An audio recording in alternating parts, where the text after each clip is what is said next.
Girl, you were scandalous and I loved it. Your show is the best show on the air. The Wendy Williams Experience.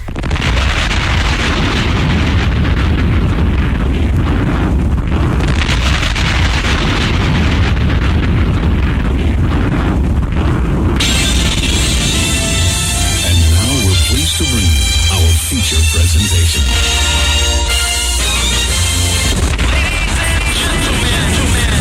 What you're here are about to witness the greatest queen of all time. Okay, party people in the house. Turn it up, yo. Turn it up. This is it. Allow me to reintroduce this queen. From west to east. Just better get it right. Y'all know the name. Wendy Williams. Been in this game for a while. I hate the crack. Ain't nobody It is phenomenal. like the queen. Right here. Who the world is this? So much drama. From yo block to yo block. Heard of the number one female. Been doing this for years. Every barbershop, beauty salon. Who the world is this? So much this. Again and again. Wendy Williams, bringing your name up. A lot of you haters scared to death. She had it again. Wendy Williams. She in it to win. Wendy Williams. She back and she staying. Wendy Williams. The ain't playing. I like to present you. The winner of the Game Show of the Year award. Once again. Introducing Hey, everybody! How's it going? Welcome to the show. I'm glad you guys are here. All right, so we've got no company today, which, you know, in the bigger scheme of things, my favorite kind of show, because it's just me and you. And we talk and we gossip and we talk about everything. Sex, movies, TV, fashion. I love to talk fashion with you guys. You know, we got our people poll question. All the weirdness that we all lend to the show. I just love it. You know what? It is what it is. Welcome to the Wendy Williams Experience.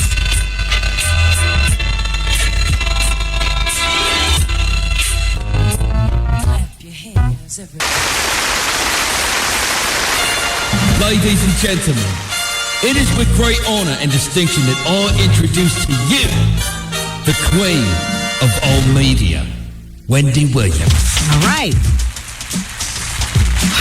I've just been running around doing the work for all of us. It's making me crazy. Our fax machine, the 866 Wendy fax, has not worked since, well, it's been having problems. Now I think it's officially died.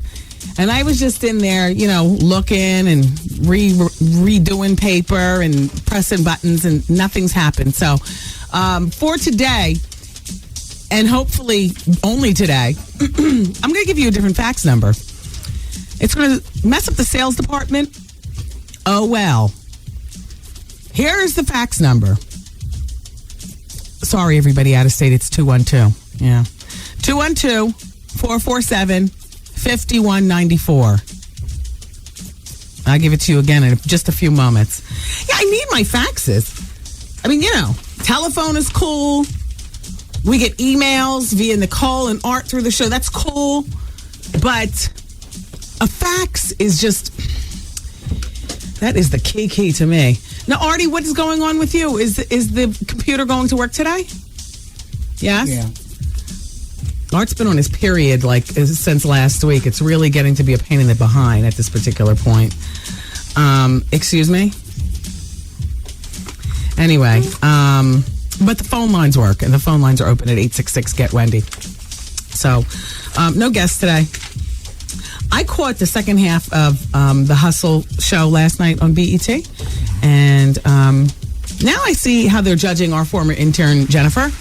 They're judging Jen on not her ability necessarily as a hustler, but her ability as a future assistant. So she's pretty much in a safe zone. While I don't expect her to win the Ultimate Hustler, because it's been established that that's not her lane, I don't expect her to get kicked off in the next 2 or 3 episodes. So it's nice seeing Jen, a applying lip gloss and whatnot, Jen. Anyway, so the guy who got cut off last night, oh, well, it happens. I don't know. I didn't pay attention to the show as much as I did the first week. So, in and out, just for the second half. So DMX, everybody, proclaimed his innocence yesterday in court regarding those allegations at Kennedy Airport in New York. Remember, that happened last year. And he was at Kennedy Airport. He was alleged to have had the police lights in his car. He crashed his SUV through one of the airport gates. And he told the parking lot attendant that he was a federal agent. And they made him forfeit his SUV. And that was in order to avoid some jail time if he stayed out of trouble for a year. So, you know. Well, the SUV is no big deal, that forfeiture. But then in April, he was cited for 2 traffic violations. I just can't. It's hard for me to keep up with DMX particularly. Normally, it's hard for me to just keep up with the whole criminal, you know, what all's doing. Because once a person gets more than 1 or 2 things going on under their name, I just paint you with you're just a mess. I can't even keep up. It's not even interesting to keep up with your trouble with the law. Like, what are you doing? So apparently, you remember in April, he was cited. You probably don't remember twice. You probably don't even remember once. But to refresh your memory, he was cited twice for traffic violations. One of the violations was that he was driving more than 100 miles per hour near his home. And his attorney said that his wife was at the time pregnant and she went into labor. Come to find out, she didn't give birth until a few days later, like, you know, 2 or 3 days later. So the best I could say to DMX, because I'm, you know, the whole following of his court dramas and his legal wranglings is get sober, man. Get your life together, you know. Get back in the movies, get on TV, do what it is, get in the studio, you know. Hello, Earth to DMX. Get some counseling. Yeah. Layered counseling. 866-GET-WENDY. The phones are open. I'm going to come to the phone. Hello? Hello? Hi, you're on the radio. Huh? Hey. Hi, you got to turn your radio down, though. Yes, you got to turn your radio down, though. Hello? Yes, you got to turn your radio down, though. Oh, turn the radio down? That means turn the radio down. Yes. Hello? Hello? Can you hear me? Yes, I can. Can you hear me? Yeah, this is Sydney. I got through. Hi, Sydney. It's nice to have you here. Ow. All right. Yeah, I got the radio on, but I don't hear me on the radio. No, Sydney, because you'll get feedback. Huh? Sydney, what did you call about? I don't know. It said usually call Wendy. Yes, and here we are. Hello. How you doing? All right, bye, Sydney. The concept of using the phone is really the same. It's just that, you know, if you have your radio up in the background, then we get feedback, and then you get distracted listening to yourself on the radio, and I get distracted listening to me in your house or wherever you're calling from. Hello, hi, you're on the radio. Hello? Yes. Hi, Wendy. It's Wendy here. Nice to Hi. have you. I'm calling from Los Angeles. I heard what you said yesterday about Daryl Strawberry's sister-in-law. Yes. It was actually, her name's Shirley Strawberry, and she was married to his brother, Michael. Oh, and that was Steve Harvey's partner on the morning show. Yes. Oh, okay. Because Sharice Strawberry, I know, is in media as well. I think she was at one point a newswoman in Tampa, Florida. I don't know whether she's still doing that. Yeah, she did TV, and his sister-in-law, Shirley, did the radio with Steve. Yeah, okay. Yeah, so I just wanted to let you know. Was she funny and entertaining? Yeah, she was entertaining. She wasn't really funny. Steve did all the comedy and jokes and stuff. Yeah. She just reported the news and the weather and stuff like that. Oh, okay. Yeah. I didn't know what her role was on the show. Well, it's nice to have you here. I'm glad that you're listening. Yes, I listen on the internet every day. Thank you very much. Thank you. And have a wonderful day. Bye-bye. Hello. Hi. It's Wendy. It's very ghetto, the sound of the hang-up. Go ahead. Press. Hello, hi, it's Wendy. You're on the radio. Hey, Wendy. How are you, girl? I'm doing fine. Listen, I'm calling from sparkleeyes.com. We sent you some shirts, and we're wondering how you like them. I don't think I got them. Wait, what is it called? I'm SparkleEyes.com. We sent you the Radio Sexy shirt. Oh, yeah. Oh, thank you. Yes, I love them. Oh, well, we love you, girl. We got some shoes for you. You got to maybe call or email our site and let us know what colors you want. Okay, well, what's your site's address? It's SparkleEyes.com. SparkleEyes.com. Yeah, I have my girl Shawnee the caterer. Yes, we love her. Yeah, I love her too. Yeah. Do they have the Bigfoot sizes on SparkleEyes.com? Hello? Okay, I yeah. can give you a size 12. Okay, good. All right, well, that's important. All right, so I'll get back to you. Thank you for calling. Thanks, Wendy. Bye-bye. Bye-bye. The fallout still is going on with Kate Moss. The problem with stories a lot of times with the celebrities is that we hear about the original story, we're on it for like 2 days, and then we lose interest in it. I've lost partial interest in the Kate Moss story, but I did get something from my girl Marisol Lopez. Now, she's over at Life and Style magazine. Don't you love that magazine? So she sent me this, that Kate Moss has lost millions of dollars. She lost, of course, the H&M account. I told you that. And I told you she lost the Burberry account and the Chanel account in the wake of this cocaine scandal. Well, now Life and Style is reporting that as well.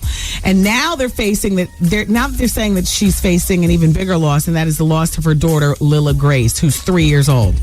A friend of Kate's is saying that Lila's father, this publisher, Jefferson Hack, who we've talked about before on the show, is really, really ready to act on his previously threatened talk of custody. But now he's ready to act. He visited Kate in here in the United States, in Phoenix. You know, she's in the Meadows Clinic where she's doing $4,000 per day in there. You know, that's what it's costing her for her rehab. But he's visited her and he warned her during the visit, if you don't give up drugs and, are you ready for this? And your boyfriend, Peter Doherty, I'm going to court and I'm taking Lila from you. So, I mean, something is just so dead wrong about that. I think I'd want to hold on to the boyfriend, even though he's a bum and he's a drug user. But how dare my ex, come in and tell me who I can have as a boyfriend? I mean, okay, granted the drugs. I'm even bitter because you're running my lifestyle. If I want to get high, that's what just like, damn, you don't want your life to get to a point where your ex has anything to say about your lifestyle. Ooh, make me mad. Ooh. But that's what she needs to do. I mean, unfortunately.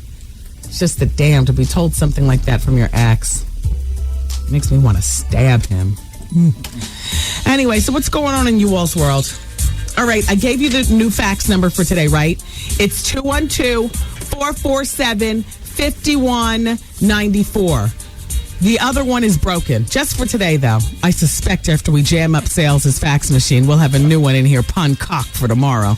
But it's 212-447-5194. Damn! About me and my boy had a threesome and how he touched my butt. He came to me saying that he really want to have sex with me. Well, you should have known that when he touched your butt. The Wendy Williams Experience.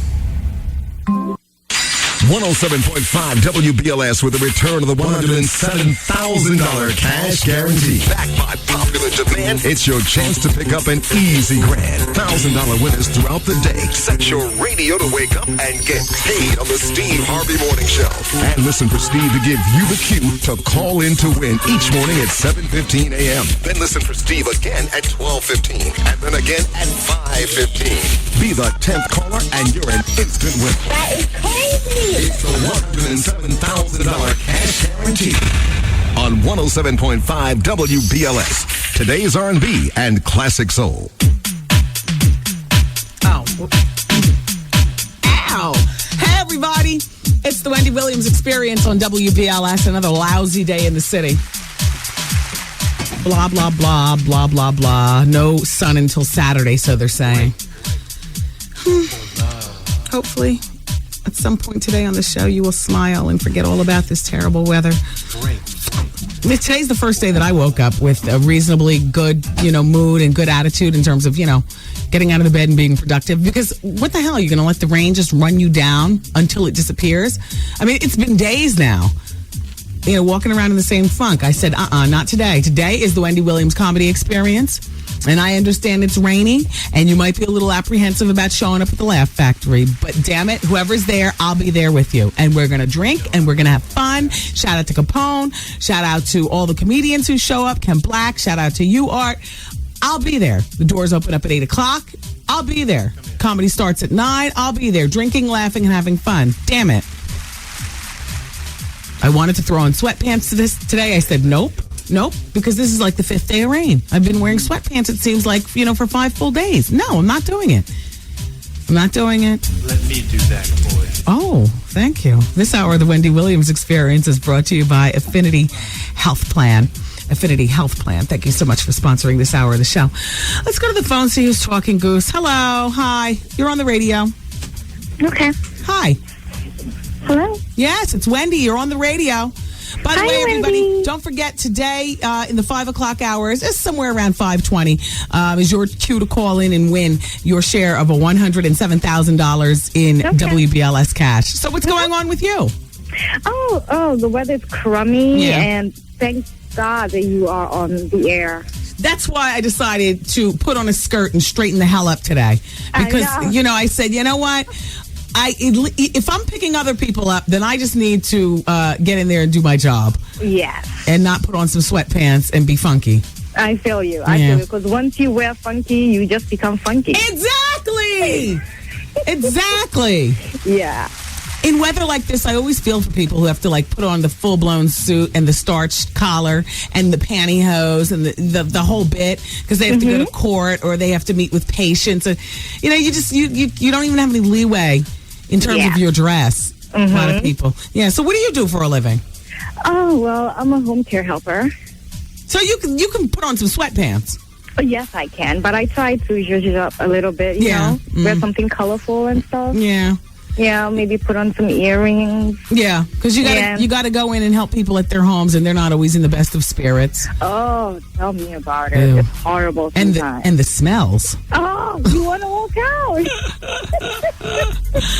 Well, I'm glad that you listened. Thanks so much for being here. Have a wonderful day. Yes, and shout out to Miss Artie. All right. Take care. Bye-bye. Okay, bye. Hello. Hi, it's Wendy. You're on the radio. Yo, Wendy. Hey. This the kid from New York at NYU. I spoke to you last week Friday. Yes. Do you know we ended up finding out who this potential lover is of yours? Excuse me. Fortunately, we're able to blur you. We weren't talking about you. You were talking to us, and we were trying to figure out who this person was. Excuse me, not lover, because the deal wasn't executed. He put his hand on your leg. Your parents are asking you if you're gay. You're wondering how to get ahead in the industry. Me if I'm gay, because they're asking me because I told them. You told your parents that you're gay? No, I told them that he's making moves on me. And right. He laughed about it. Right, and you said that your parents asked you, "Are you sure that you are straight?" In other words, your parents asked you whether you were gay. So I told them that. That's why, because I was bothered by it. But they want me to keep dealing with this guy until, see what he can do for me. Right. Well, it turns out, though, we didn't, because I don't have the time in the day to call around behind, people's backs to try to figure out, who you were talking about and whatnot. It just. Yeah, but why'd you go on the radio and say that I was gay and stuff? Excuse me? Like, you was playing that how you doing thing. And we didn't say you were gay. Well, that guy was, the other one. How you do it is a greeting on the show. But listen, so we figured out who it was that you were dealing with because we got a telephone call. And it turns out this person is very connected. Your friend. Now, my advice to you is still what it was last week. Don't do anything that you don't want to do that's going to make you uncomfortable, that's going to have you compromising the very fiber of who you are. You can't buckle to the dollar or to, all the stars and all the glitter of entertainment. Your friend, the one at the station, I don't know his name. Art? He said that I should bend over and let him do me. Well, you know what? Everybody's got an opinion. Hey, apparently by this person who is friends with you, who touched your leg, this person has, how do you say, a lot of power, Art? A lot of power. He's been doing more than that. He's been like, we go to the gym and he's like, oh, you got a big butt. Like, he'll make like references like that. Okay, so So, I mean, exactly. Art just said, you must like it. You must I don't like it. I'm just saying, like, you know, if I tell somebody, they immediately think I'm gay. But no, I'm it's not. not the sense. I'm not thinking that, because, you know, if you show me men who participate in homosexual activity in the entertainment business, I would say 40% of them do it just to get to the next level. Their heart is not necessarily committed to being homosexual. Feel that I should have to do something like that for my talent to be recognized. I don't feel I do more than that. Like, and I don't feel that anybody should have to do that for their talent to be recognized. Unfortunately, in particular industries like the entertainment industry, there are many people who bend over in order for their talent to be recognized, and those people go on still to hold corner offices with great views. Those people go on to be platinum for years on the charts, and those people go on to be financially very, very successful. I'm not saying that that's what you should do. I'm not saying that it's right. All I'm saying is that there's more than one way to become successful in entertainment. One of the ways happens to be having bona fide talent. Another one of those ways, I do have talent. Okay, well, sometimes it doesn't get recognized unless you bend over and touch your toes. And I'm not saying that's what you should do. I'm just talking real to you. Huh? So can I just like request, like, is there a way I could get like somebody else to represent me, or, you know, do I just go to the you know, Clive Davis or somebody and talk to him about it, or what do I do?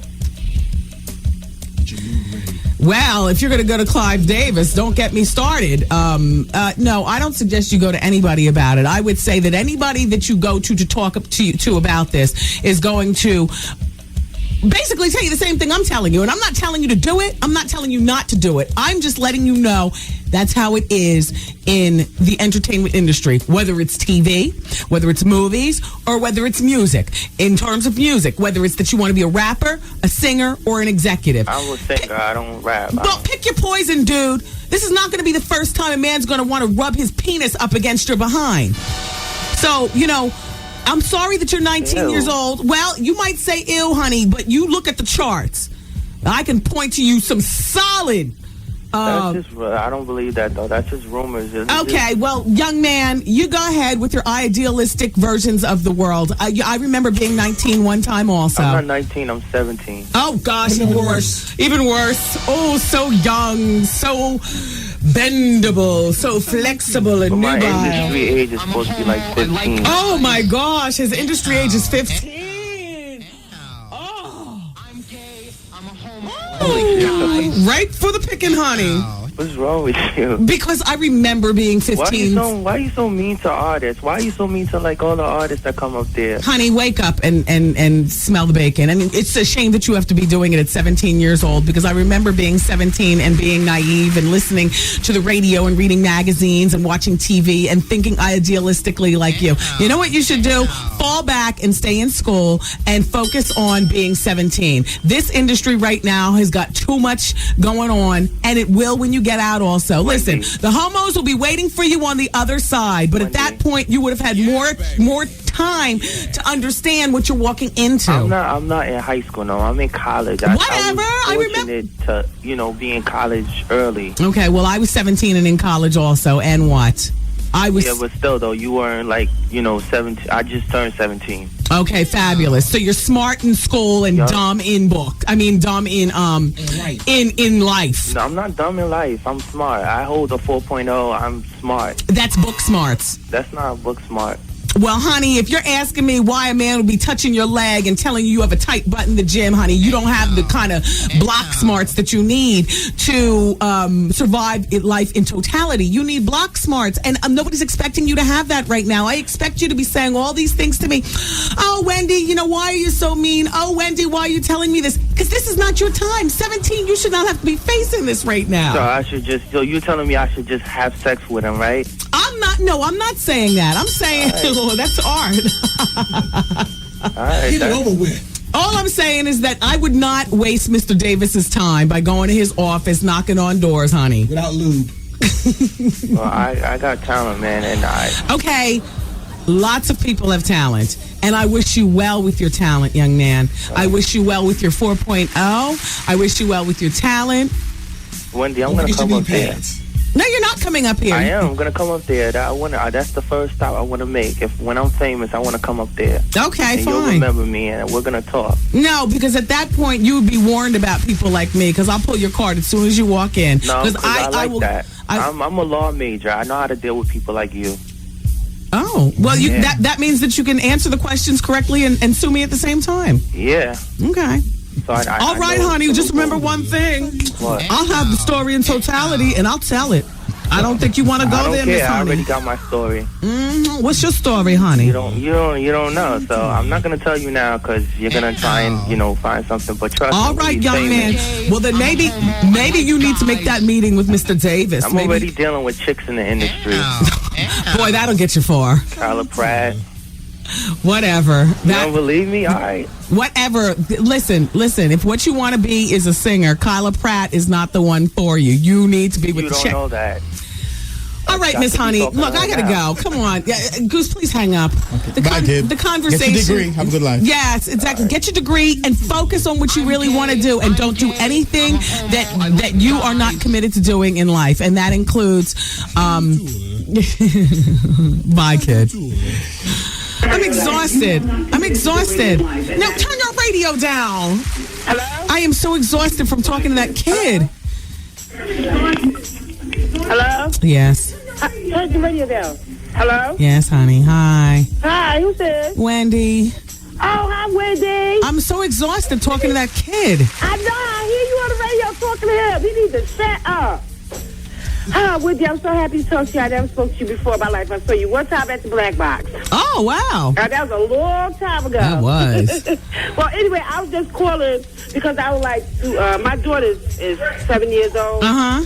And she's sick. She has a rare disease called Hirschsprung's disease. Oh, no. What's that? It's a disease where it affects the colon. Oh. She doesn't have any ganglion cells on her colon. Oh. And they have to do a pull-down surgery, so they have to find the ganglion cells on the colon. Mm-hmm. So, Taya. So, well, what's her name? Let's shout her out and make her smile. Yeah, please. I just want everybody to just say a prayer for my child. Okay, what's her name? Her name is Toriel. Hi, Toriel. Miss Wendy loves the kids, honey. You be strong. Okay. Thank you for calling, Mom. Thank you, Wendy. Bye. Bye-bye. Let me talk to you about LA weight loss. 1-800-448-TRIM. I just lost 30 pounds talking to that naive young man. And I got to tell you something. And I'm going to tell you how I lost the 30 pounds. Because when I talk like that, I feel like I'm using every stomach muscle. So therefore, I now feel like I've done about 150 crunches. And I'm not hungry. He wiped away my hunger. And that is how you lose weight. No, on LA weight loss, I'll tell you what. You're always snacking. I do have a snack, actually. I have some apple slices right here.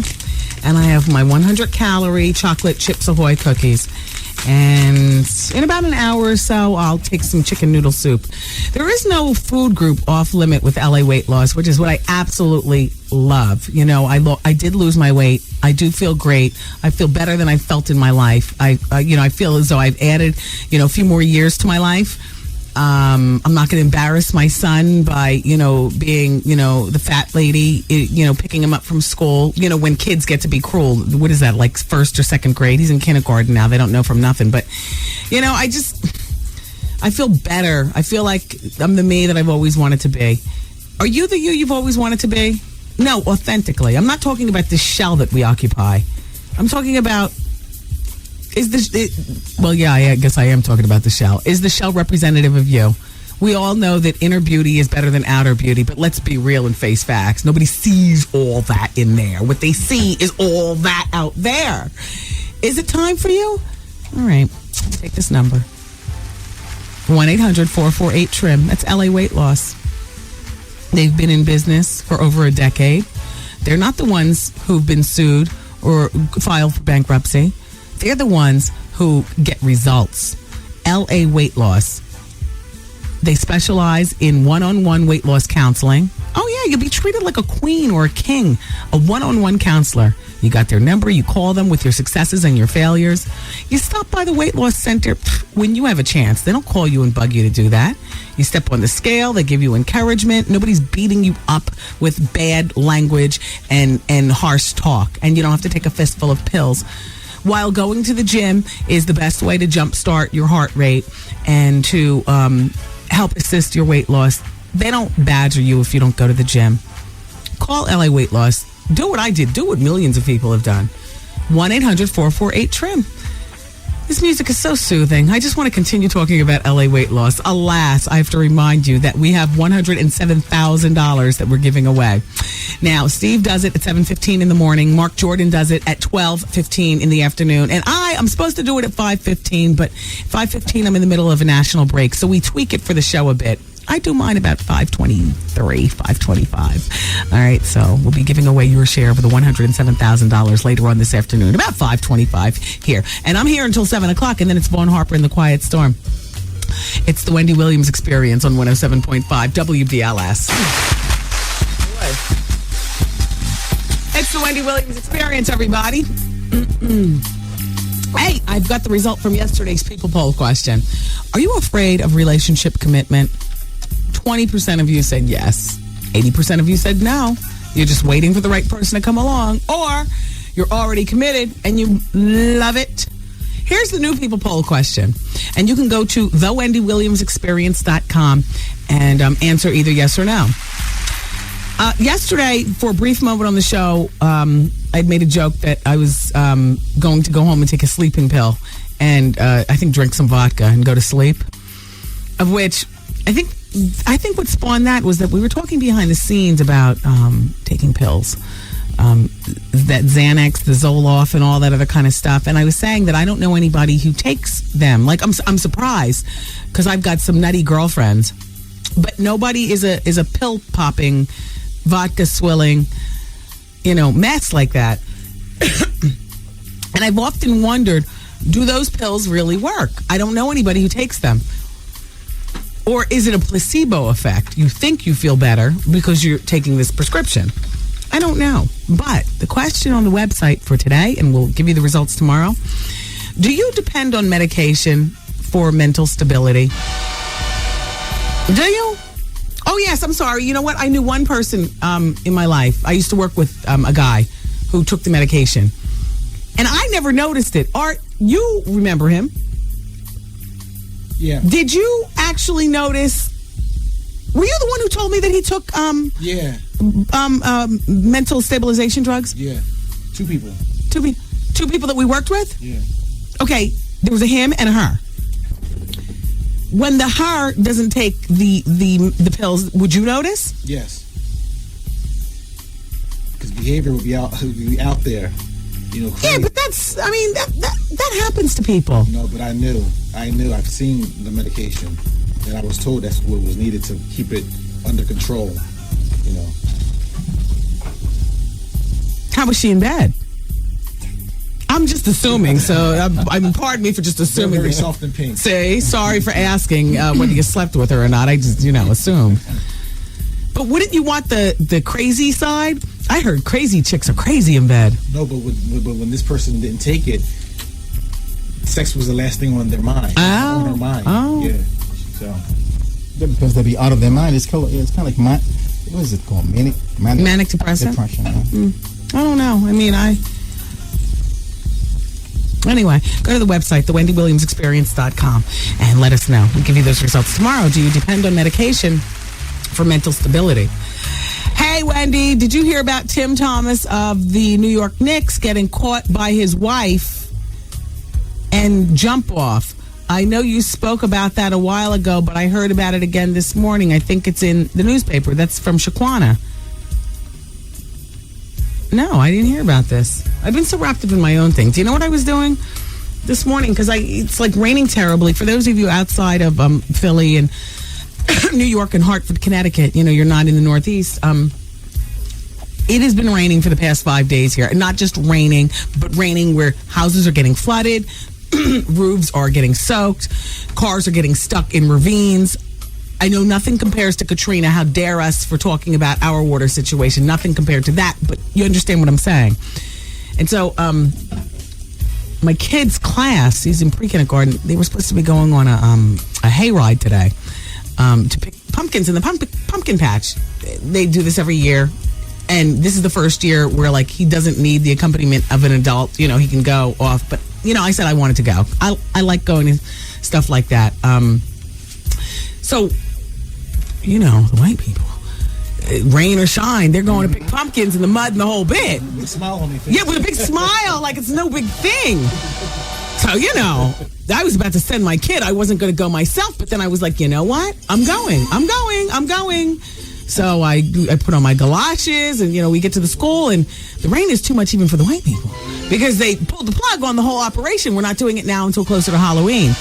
But we did spend time this morning painting pumpkins and stuff like that, you know, that were already, you know, there. We painted pumpkins and stuff. So I was in the classroom all morning. I didn't get a chance to read and see what's all going on in the newspaper. So let's get on the phone with some people and maybe somebody read about it. Wow. Tim Thomas. Hi, it's Wendy. How you doing? Wendy, how you doing? All right. Okay, you better work. Thank you. Yeah. Have you been watching Making a Being? No, I have not been. What has been going on? When I say she is draining my clothes off, she is draining me. When I say they got nothing but ghetto hoochie mamas up on there, they got Miss Juanita, Danosh, all these ghetto-ass girls. Really? Okay. I'm looking like anyway. But is it entertaining? I don't know. It's not giving me what I want. Not this season. I don't even know. Like, last season, it gave me what I want. No shade. But this season is draining me. Is Tyra Banks America's Next Top Model this season giving you what you want? No shade. Okay, we need to talk about that. No shade. You need to put her on blast. Miss Tyra, all of a sudden, she's this goody-goody angel. Okay, she's sitting here talking about trying to give tips on how to model. Mind you, she not explosive. She ain't no Naomi Campbell. Don't nobody care about her.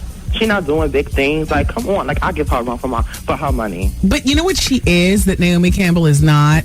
What? Tyra Banks is a multifaceted businesswoman, and you really can't hate on that. But I don't see it for her. Like, I really don't see. Like, I really want to see it for her. Like, I got into her. Yeah. But, like, I couldn't see it for her. Like, she's very blah. She's very bland. She's not giving me what I want. Okay. Do you see it for Dame Dash's Hustle Flow show on BET? I don't see it. I'm sorry. Like, there's something about Damon Dash is just not... He's corny. Like, for one, he was on 106 on Park yesterday, right? So I'm watching or whatever. He's sitting there trying to promote every product he got out there. Yeah, mind you, he's trying to steal the spotlight or whatever. I'm looking like, girl, you're draining me. No shade, she's corny. In between all this television, do you work? Of course. What do you do? Damn, girl. No, I'm just asking. Well, okay, on the side, I'm in a house, of course.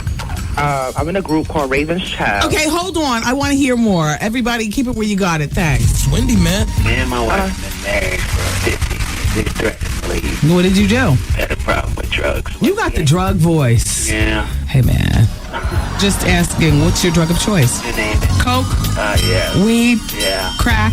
Yeah. Heroin? Yeah. E-pills? Yeah. Whippets? Alcohol. Gorilla? Yeah. PCP? Yeah. The Wendy.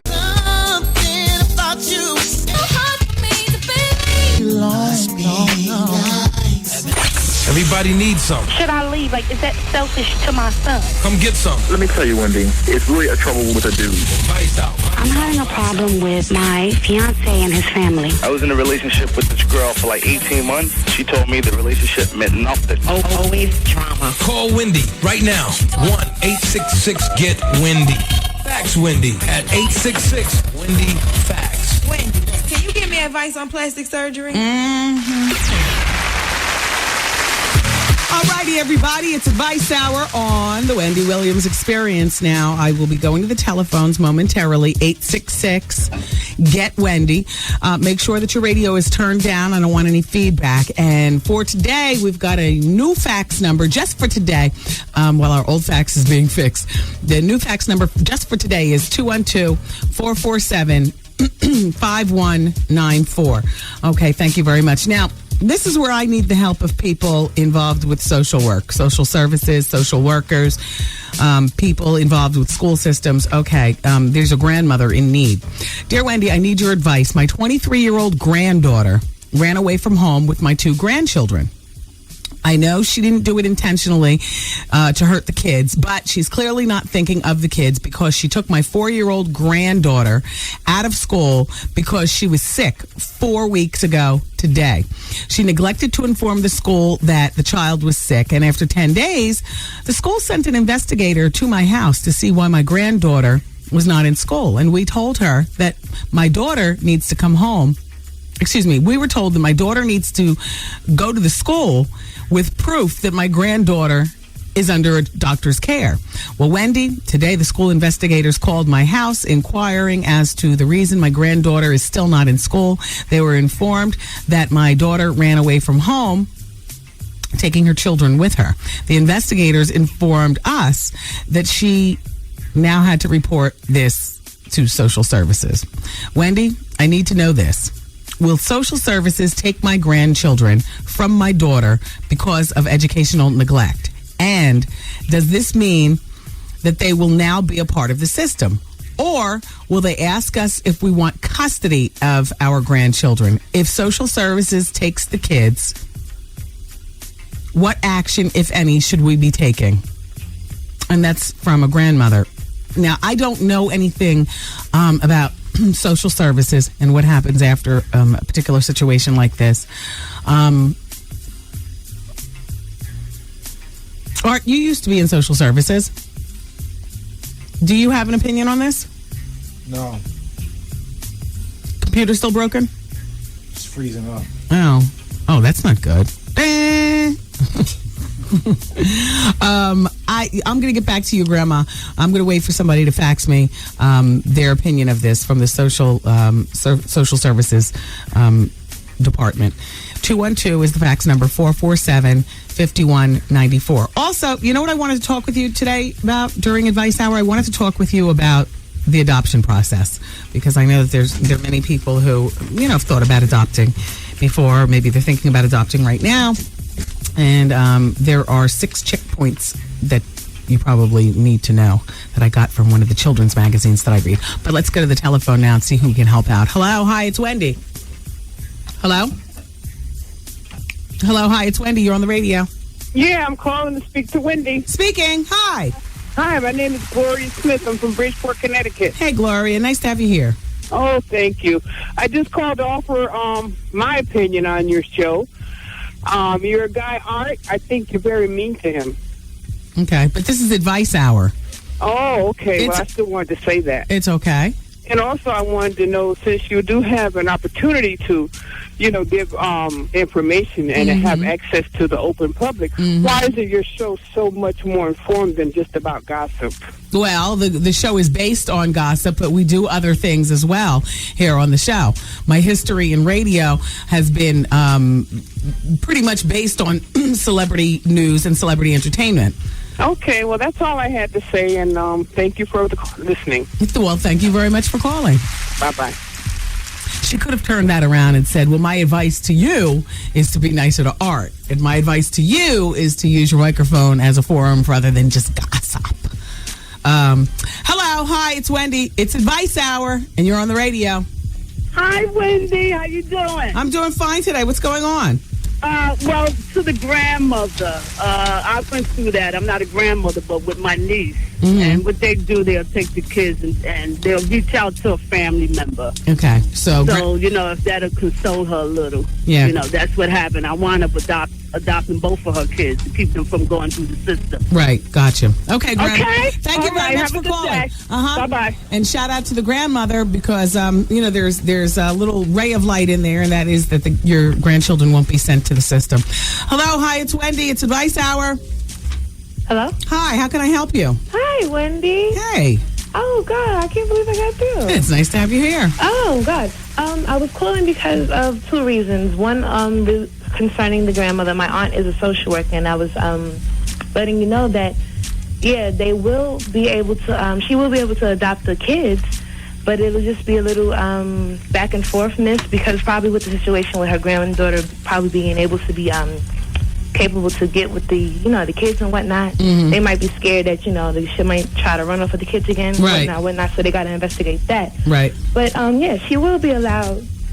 Oh God. To adopt. Yeah. All right. She will be. My question to you is, I'm in a dilemma. Okay. God, I can't believe I got through. This is crazy.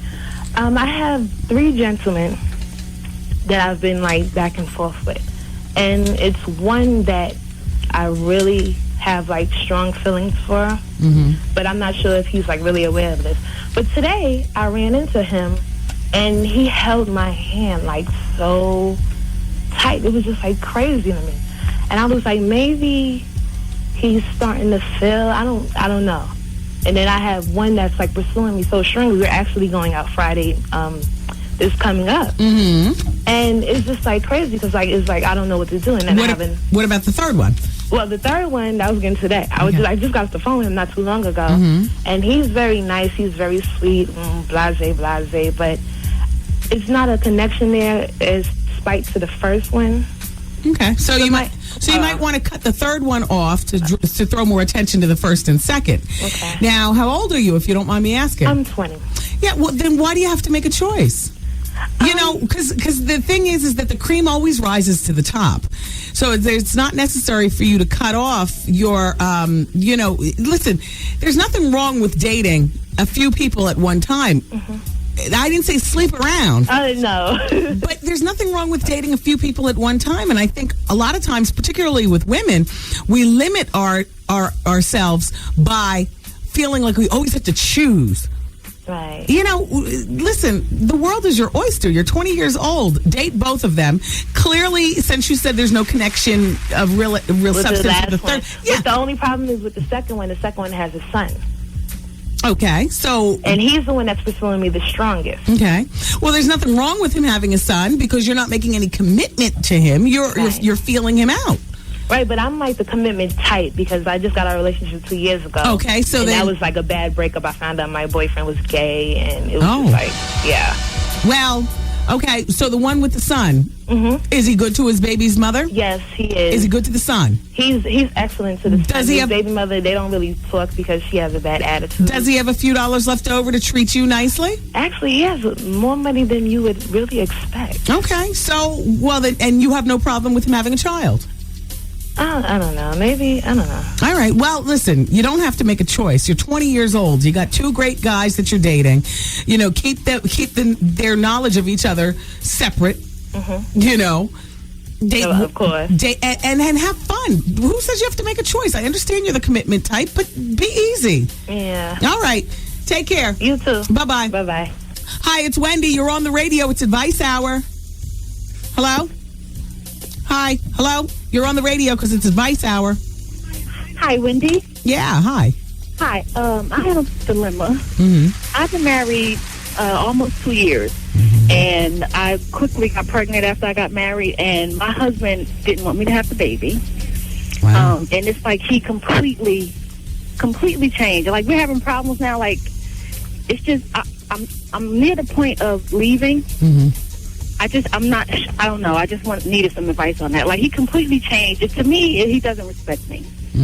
Like, and I can like he really didn't want the baby. So I know that he acts a little weird.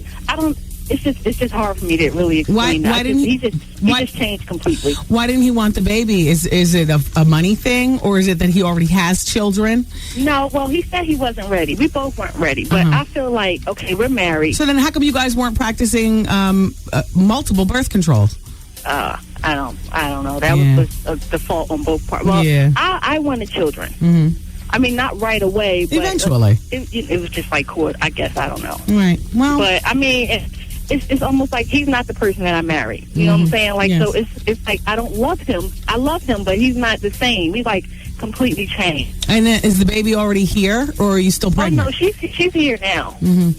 I mean, is it worth salvaging through marriage counseling and really giving it the try, or you don't even? We've had arguments about this, and it was the argument was to the point where I said either we get counseling or it's not going to work. Yeah. And he's like, well, I don't see a problem. And I'm saying, like, the problem is that I'm not happy. Like, it's not working. And he's not recognizing or respecting that you're not happy. Exactly. Well, so then why don't you go to counseling and figure out how to be happy without him? And I'm not talking about without him in your life. I'm talking about learn how to be happy on your own. And perhaps through finding your own happiness, you'll be able to stay successfully married. Okay. You understand what I'm saying? I understand what you're saying. Yeah. I mean, you know, you have a child now, and you know, give it a try. See how counseling does for you individually. Let me ask you this final question though. Okay. If you were to win the lottery, $10 million, would you stay or would you go? Okay, this is worth salvaging. Trying to. You go to counseling, and I wish you well with your relationship. Okay, thank you. All right, bye-bye. Bye-bye. I'll take somebody else. Yeah, because to me, you know, that's like, if you're really ready to go, you'd be like, I'm out or I'm in. But to be sitting on the fence, that means there's still something there. It's still worth her exploring herself through her own happiness. Like I told her, maybe she'll find happiness with him. Hello? Yes, hello, Wendy. Hi, how are you? I'm doing fine. I love your show. Well, thank you. I love your show. Okay, so we have about 2 minutes on the telephone. What can I help you with? Okay, here's my drama. It's a little bit of lesbian drama if you got moved for that. Okay. Okay. I have a girlfriend of 3 years. We've been very happy in our relationship. We've had, you know, some bumps along the way. The drama is this. She recently told me that she kissed another woman. She cheated. See, at this point, I only know that it was a kiss. Mm-hmm. And that's cheating. Yeah. So her parents love me, her family loves me, and I'm at an impasse. I really, honestly, I love her. She loves me. There's no doubt about that. She's extremely sorry about it. She falls. And well, infidelity does not necessarily spell the end of relationships. Right. If she says that she loves you and she's extremely sorry, and she's following through with her actions that also state love and sorriness, what is it with you? How long ago did this kiss happen? Like 3 weeks ago. Oh boy, yeah. No, you're still entitled to be all crazy and confused and distrusting. Who's the person she kissed? I don't know. Apparently, it was an intern that was working. Somewhere nearby. It happened at a bar. Yeah. She says that she didn't provoke it, that this person just threw themselves on her and she pushed them away. So what's your question to me? The question is... Do you stay or do you go? Yeah, basically. I can't answer. Yeah. You know what I mean? Fidelity doesn't necessarily mean, or should I say infidelity doesn't necessarily mean the end of a relationship, but it can also spell disaster if you try to stay. So I'm going to leave you to work this one out on your own.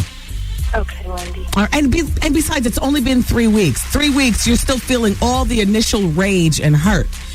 Continue to examine your feelings. I wish you well.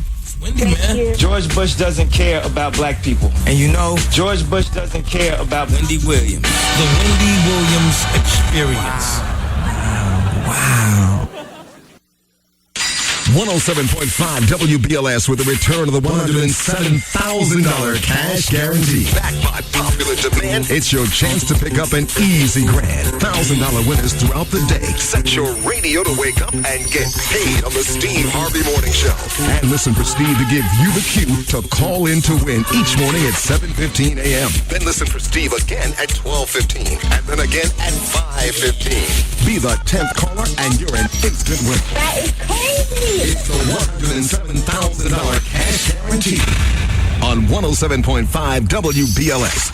Today's R&B and classic soul. And the Wendy Williams Experience until 7 o'clock. Yeah, everybody. It's 24 minutes after 3 o'clock. We're doing the Wednesday afternoon Scooby-Doo. Don't forget, about 5:25 today, we will be playing your cue to call in and win your share of $107,000. Isn't that great? Yep, we're making winners all the time. We're remodeling the radio station, and the bosses have still left enough money left over to share with the people who make this place pop, and that's you. So make sure that you're listening to win. And shout out to everyone listening in Stamford, Connecticut. Don't forget Bob Lee will be hosting the Saturday night broadcast at Cafe Bahia. Yes, it'll be on the air right here at WBLS. Cafe Bahia, Saturday night. It's at 320 Greenwich Avenue in Stamford, Connecticut. It's an adult nightclub. You will love it. And Bob Lee will be there to make sure that you do. And that's a reminder from your friends here with the R&B and the classic soul. And, of course, the $107,000 cash guarantee. Well, the phones remain open. This is Advice Hour. Hello. Hi. How are you? Hi. Hello. It's Wendy.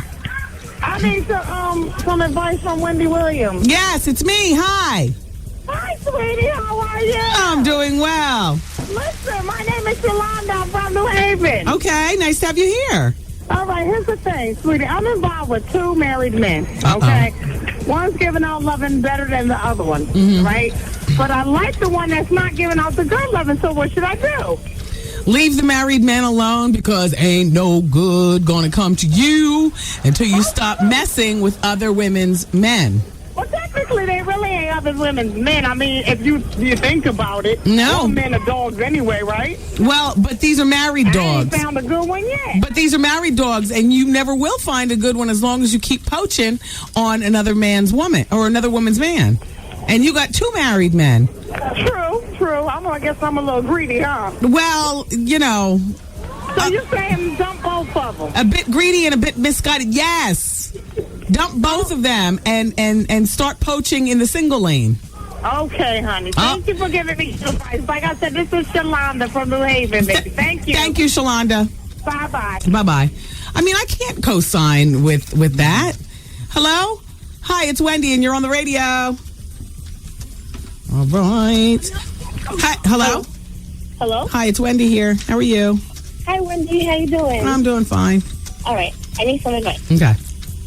I've been with this guy almost for 4 years. Mm-hmm. Been through ups and downs. I was pregnant by him. He cheated on me twice. Mm-hmm. You were pregnant and you had the baby? You got an abortion? What'd you do? I got an abortion, but I told everybody that I was miscarried. Okay. Does he know that it was miscarried? No. Okay. He knows that I went to get an abortion, but the only reason why I got the abortion was because, like I said, he cheated on me twice, and the second time I found out that he was cheating on me. And actually, I almost miscarried because I had to go to the hospital because I got so upset. Okay, so does he think that you miscarried or aborted? He knows that I aborted. The only reason why I aborted, which is really no excuse, was because I felt that You didn't want to have a child with him because he's not faithful to you. Exactly. And at that time, when I found out he was cheating, which is the second time, I wasn't sure whether or not that girl was pregnant. So I felt like I shouldn't be in a relationship where he should father 2 babies at the same time. All right. How long have you been in this relationship with this man? Almost 4 years. Okay. And so he's cheated with you twice. All right. Go ahead. All right. How long have you been in this relationship? No, turn your radio down. Okay. I'm sorry. So now, I just feel like, I give 150% in a relationship and I don't get much out of it. Okay. And, it's just a lot. There's times where I feel happy. There's times where I feel like, he should do a lot more. He's telling me he's doing, he's doing much better. What does he do for a living or whatnot? He works, but I don't want to say what he does. Okay. It's not illegal. Okay. Do you guys live together? No. We don't live together, but... so you're asking me whether you should break up with him? Yes. Actually, I've suggested counseling. We're not married, but I have suggested counseling, and he's like, he doesn't need counseling. Mm-hmm. How old are you? I'm 21. It's time to leave him alone. See, I might not have said that so quickly if you didn't say that you were 21. You're 21. You're handling, the problems of the world. Abortions in 4 years. Leave him alone. You got the whole world in front of you. Do you work? I do. And you go to school? I do. And you're cute? Yes. What do you need for that? What do you need for that? At 21, you don't need all this drama. Leave him alone. And you know what? It's easy to break up with him because you all don't live together. And I would not go to counseling with anybody at 21. But I've broken up with him and... Leave him alone. Find the willpower to leave him alone. Okay. Yeah. All right. Take care. Bye-bye. Thank you. Yeah, she's going to stay. It's okay. I mean, she asked me my opinion. That's what I said. Hello? Hi. You're on the radio. It's Advice Hour. Wendy? Yes. Hi. Hi. I was actually calling to address the grandma. Oh, go ahead. I just wanted to let you know there are a couple of factors actually here. I think I missed part of the letter in terms of why the daughter left with the kids. She never. Yes. You know what? She never said. Okay. Because there are many different factors, as I said. Kids are not usually just yanked away from their mothers. Well, here's the thing. At 23 years old, do you even consider it running away from home, or do you consider it a grown woman with a child or children? Exactly. Hey, I just got up and left. That's right. And so they would be investigating around the reason why she's leaving and you know, what her feelings are around that. Additionally, the school they are mandated reporters, so they need to, you know, let the authorities know when kids don't report to school, etc. But if in worst case scenario the kids, you know, are thought about being taken from the mother, the grandmother would probably be the first person they turn to see if she's willing to see the kids. And also fit. Exactly. Because like you said, depending on why the 23-year-old left home. That's right. But I suspect grandma's a decent woman. Absolutely. And CPS, you know, will probably, some type of children's services would be involved, and, you know, maybe mom would have to be supervised a little bit more closely and, you know, be mandated for therapy or something, depending on what her situation is. All right. Well, thank you for calling with that. You're welcome. I love your show. Thank you. Bye. Bye. Hello. Hello. It's Advice Hour.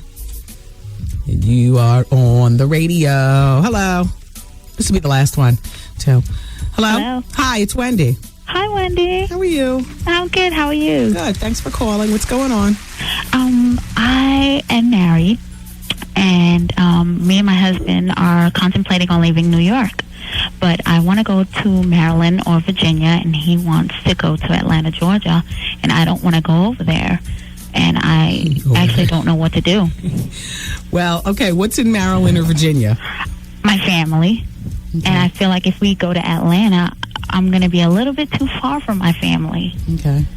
And how long have you been married? It's going on 2 years in December, but we've been together for 8 years. And do you have children? Yes, we have one.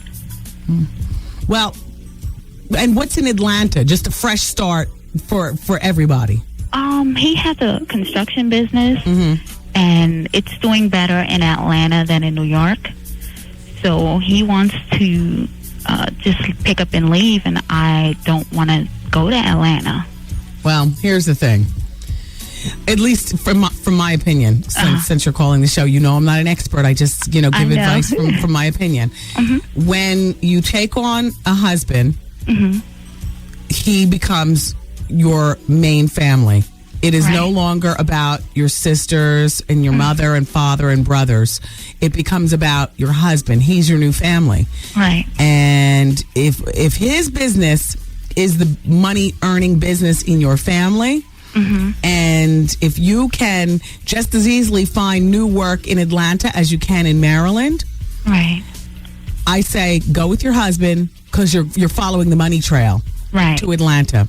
Right. And if his business it does better, then you make sure that somewhere in this deal you get your husband's credit card or you all's credit card and his blessing to visit your family however often you want to visit them in Atlanta, in Maryland. Right. So go with your husband because that's your new family. Those are the rules. Oh, okay. At least according to me, those are the rules. No, you're right. You're right. So go to Atlanta and make sure that somewhere in the deal you get a few dollars from him for the plane ticket round trip to Maryland and maybe a little bit of extra jingle for a little shopping spree while you're there. I hear that. And don't forget to pick him up something too. I will. Okay. Thank you so much, Wendy. Take care and good luck with your move to Atlanta. Thank you so much. Bye-bye. Take care. Advice Hour continues. I've got information that you might want concerning adoption, and it's the Wendy Williams Experience till 7 o'clock right here on 107.5 WBLS.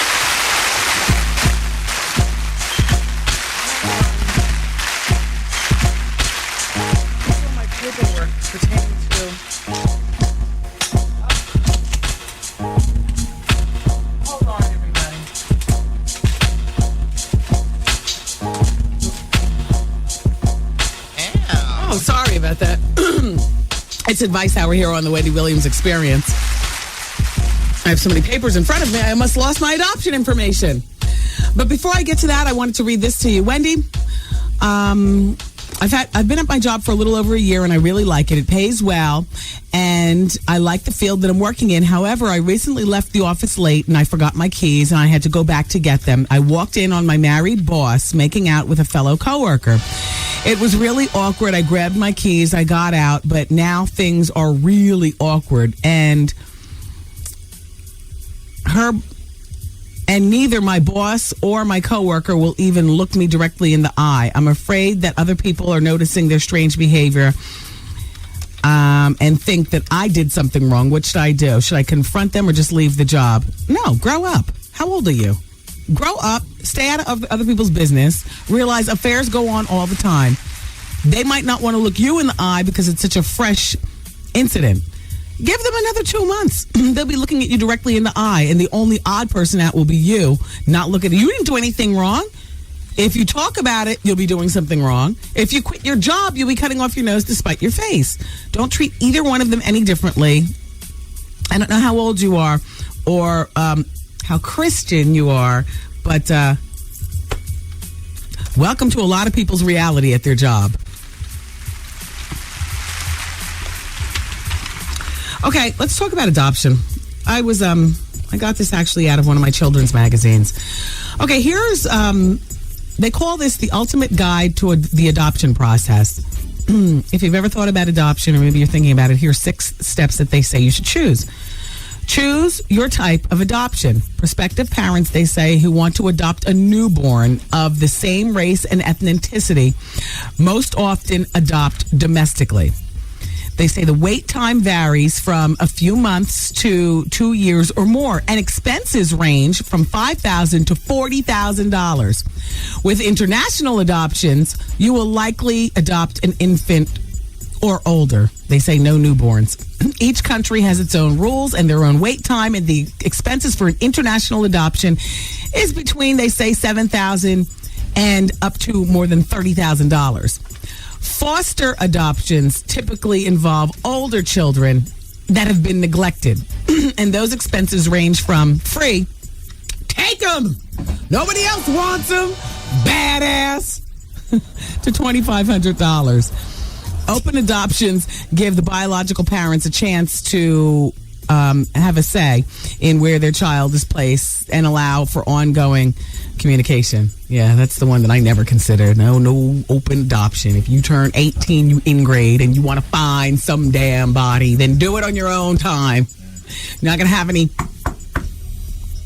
I need to see my son, and by the way, I would like tickets for the Jay-Z show.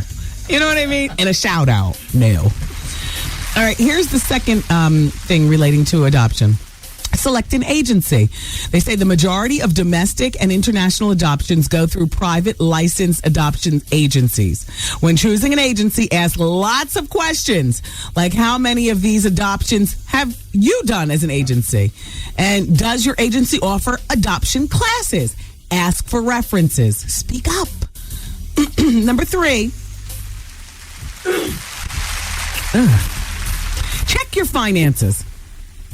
Yeah, because as you can see, this is a process that can be $2,500 for the bad kids, or $40,000 and more for, you know, a newborn, or a child under 1 or under 3 of your same complexion here in the United States.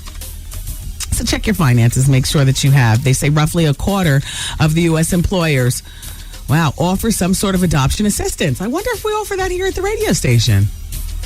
Nah, they don't even care about their own kids, meaning us. I'm just playing. If your company doesn't offer adoption benefits, they say the Family Medical Leave Act allows eligible families to take off for up to 12 working weeks. 12 work weeks in a 12-month period to take care of adoption. So you can check. Oh, and I have a website on where to turn. First of all, for choosing your type, for the 3 things that I've already listed to you, you can go to the website, the National Adoption Information Clearinghouse. That doesn't sound good. .gov. You're going to go to naic.acf.hhs.gov. That's the one, clearinghouse. Sounds like slavery. I know. To find a good agency, they say go to adopt.org, go to adopt.org. GOTOADOPT.org. That's one of the several that have listed. And as far as checking your finances, you know the deal. They say also do your paperwork. All adoptions require a background check, references, medical checkups, income verification, and so forth. So make sure you're doing your paperwork.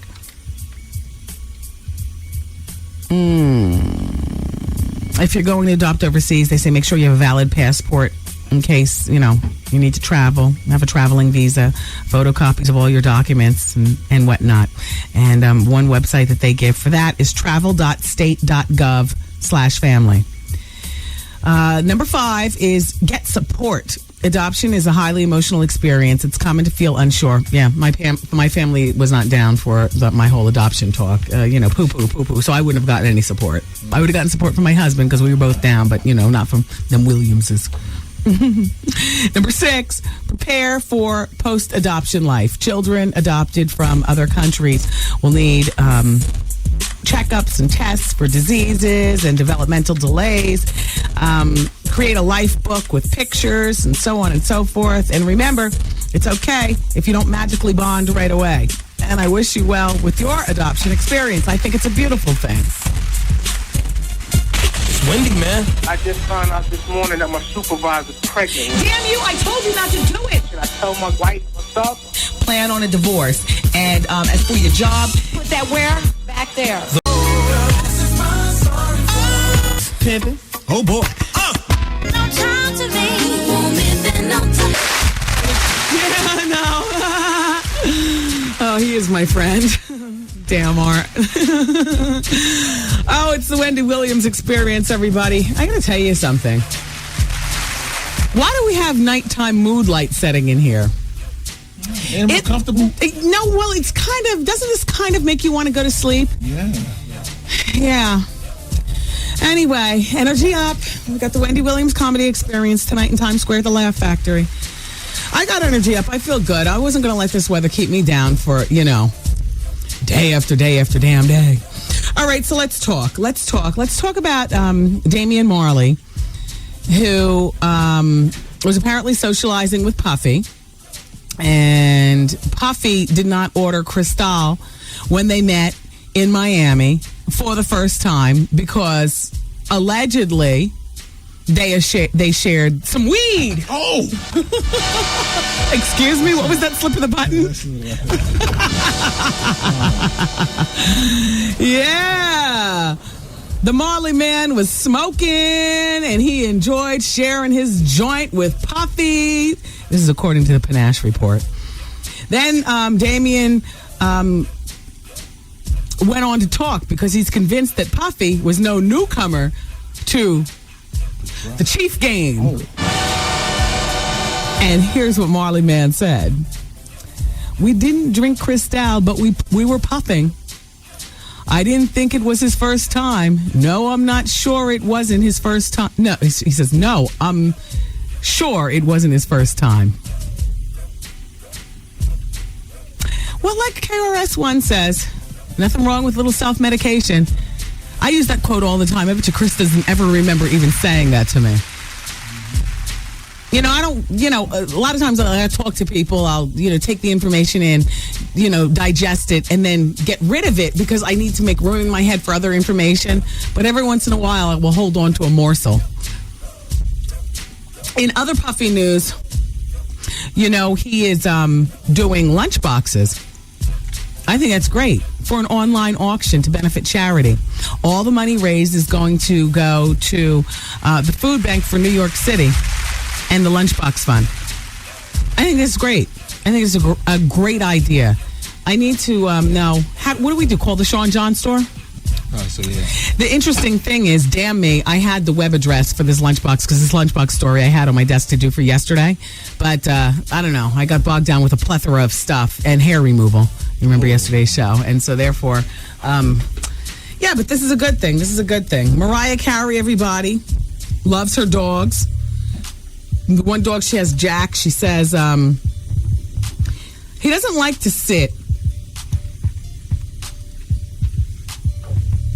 in the flights, when she flies all around the place. So she gets her chauffeur to drive Jack 3,000 miles across America.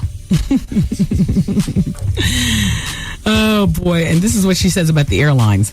The airline says he was too big, and they mention we'd only allow him to travel if he was famous. Please. He has 3 websites dedicated to him. That's what Mariah says. So if he was one of those famous dogs, like Triumph, the cigar-smoking dog, or Benji or something, or Cujo, you know, then he can sit up there in first class. Oh, Mimi, how I love thee. Let me count the ways. I've totally lost track of what's going on at the Playboy Mansion with Hef's girls. I've totally lost track. And it wasn't until the stunning story of one of his girlfriends, Holly. You know, that's the main one. Because I've been watching that little Playboy Mansion television show. I really thought that I wouldn't like it. But I watched it the first time and I was really hooked. If you watch that show, I'll tell you, you know who my favorite girlfriend is? Sporty Spice. You know, the sporty one who's always kicking a soccer ball and Art, do you actually watch the show? Yeah. So you know who I'm talking about? I know what you're talking about. Yeah. Don't you like her? I like her. I like the show. Yeah, me too. Yeah, especially when Barbie Benton came back. Yeah. Oh, and the main girlfriend got jealous? Yes. What? That's crazy. Okay, so you know who the main girlfriend is. Yeah. So then that means that this story is something that you'll be interested in. Yeah. So,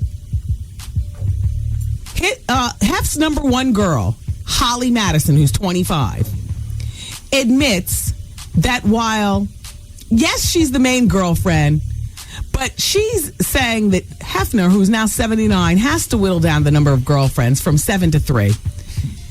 And Holly, is eager to have his undivided attention. And this is what she says. In 5 years, I see myself alone with Hef. Not that I don't necessarily want other people to be around. I'm a people person. So having Bridget and Kendra's our girl's name, right? That's the soccer girl? Yes. Kendra. Having Bridget and Kendra living here is great. Do I like him having other girlfriends? No. I know that I'm his number 1 girl. Geez, is this Holly talking or Kim Porter? I can't even, I swear, I'm getting confused.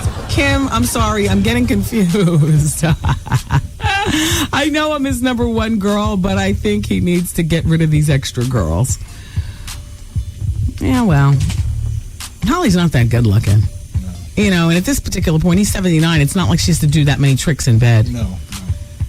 Just the basic stuff. Yeah, the real basics. Yeah. She's not even that good looking. Not for nothing. I never thought his wife, Kimberly. I mean, for all the Playboy bunnies, you know, why Kimberly? Why?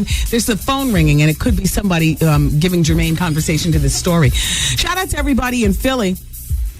I'm going to be at Pinnacle on October 21st. Yeah, Pinnacle Nightclub, coming back with Bud Select. And shout out to everybody in Hartford. I was just in the other room cutting a commercial pertaining to Young Jeezy coming to town. I mean, I am so there. I am so going. It's Young Jeezy and the Dipset. I like the Dipset, but Young Jeezy, I'm like really stuck on stupid for him. Yeah. So there, Hartford, you're so lucky. Then everybody's gearing up all around the radio stations, you know, in the country that start with power. You know, they're all having their powerhouses. What does that say? Michael got, oh. See? Blah, blah, blah, blah. Oh, we just... Anyway, okay. I didn't know that. What was I saying? Oh, they're all gearing up for the powerhouse. Yes. In Philadelphia, in Hartford. Hartford, is that? No, I guess that's not Powerhouse. Anyway, it's Power 104.1 there. In Philly, I know I'm going to be a Powerhouse. Power 99 always does it real big. Tickets go on sale. They start at $9.99 a ticket. Then they eventually go up a bit, but it's always a sold out, you know, thing. Jay-Z was the first act to be Jay-Z and Friends, so you know what that means, you know. I know he's got that video footage. I would love to see what all's it doing with the game. What did he pay so much money for? What are we going to see? What is going to be the surprise? You know, last year it was one of Mobb Deep. Remember in the tutu, and who did that? I don't think it was that Jay-Z that stooped that low. That was Jay-Z again. Gee, see, for some reason I look at his behavior as it's supposed to be more elevated at this particular point. Like, what do you care for game? That kind of going to be a lot of drama, though, with the split up of the whole It does cause a lot of drama. Yeah. But to me, Jay-Z won. Jay-Z wins no matter what. He's got Beyonce. He's got his new soccer team over in London. He's got his Nets in Jersey, New York, Jersey, whatever. Right. You know, he's Jay-Z, man. Does he invite Beanie Siegel? So why not? Because he's feuding with the whole state property. So what? Oh. A reunion? What does Jay-Z care for? What does he care for? He's getting money regardless. So no violence.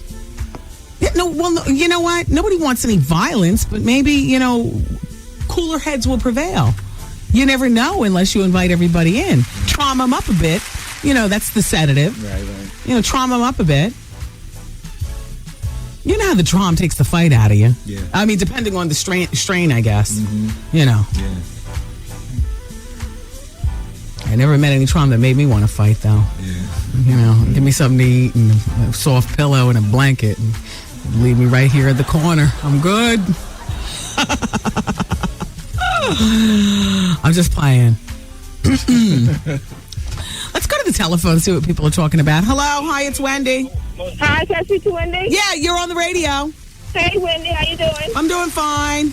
I'm just calling to let you know that I'm an avid listener and that today is my daughter's birthday. And if you could just shout her out, happy birthday. She's 19 years old and she's in her second year at Howard University. Isn't that fabulous? What's her name? And I am so proud of her. I bet you are. How you like all this rain? Well, I'm trying to make the most of it. It's terrible, really. But what is your daughter's name? Her name is Courtney. Courtney what?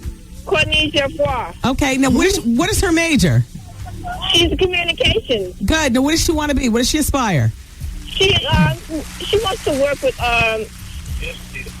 your field, radio, maybe public relations for a record label or something like that. Well, good, Mom. I wish you well with that because, her success is your retirement. That's how I look at these damn kids. That's what I'm talking about because, Howard is very expensive. I know, and you be a good mom and you will reap all the rewards. Yeah, well, that's my baby, my one and only, so. That's what I'm saying.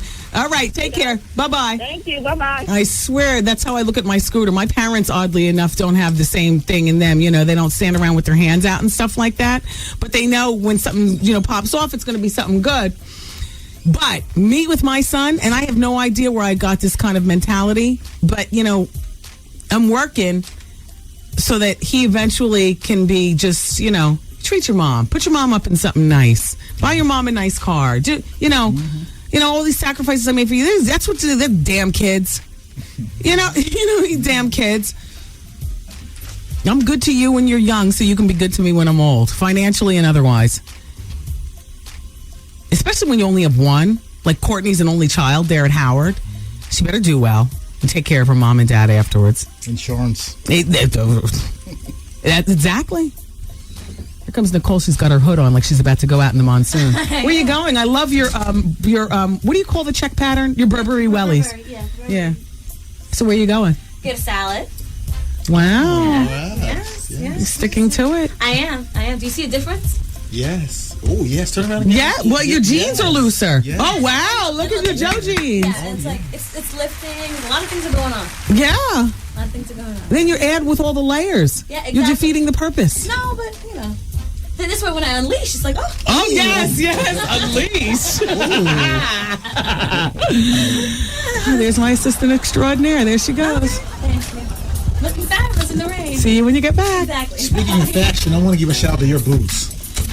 She never asked me if I wanted anything while she was out. See? Yes. Or did she and I just forgot? No, I think she came to do it, but... Oh, yeah, she got sidetracked. You didn't hear me.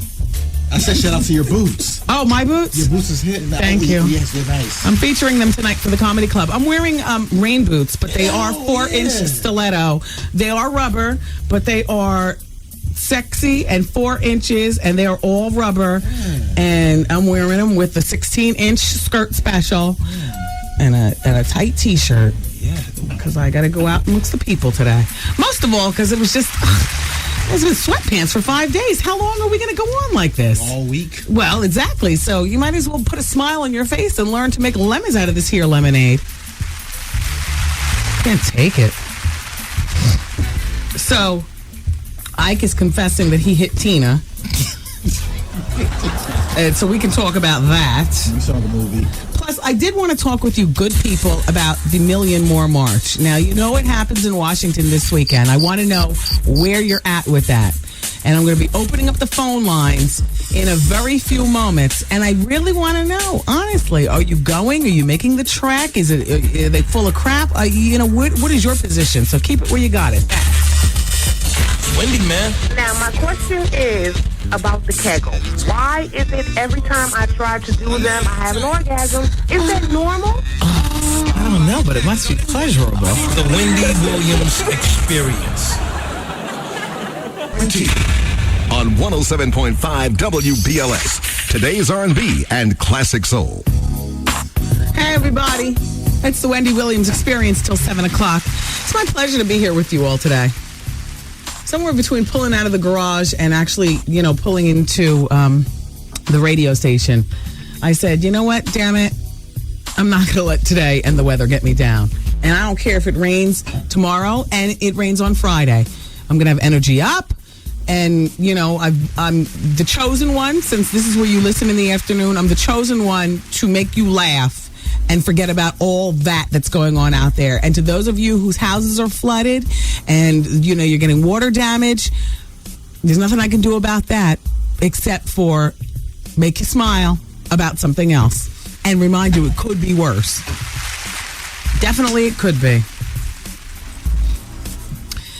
So anyway, I have a few reminders for you from the radio station. First of all, to the young man.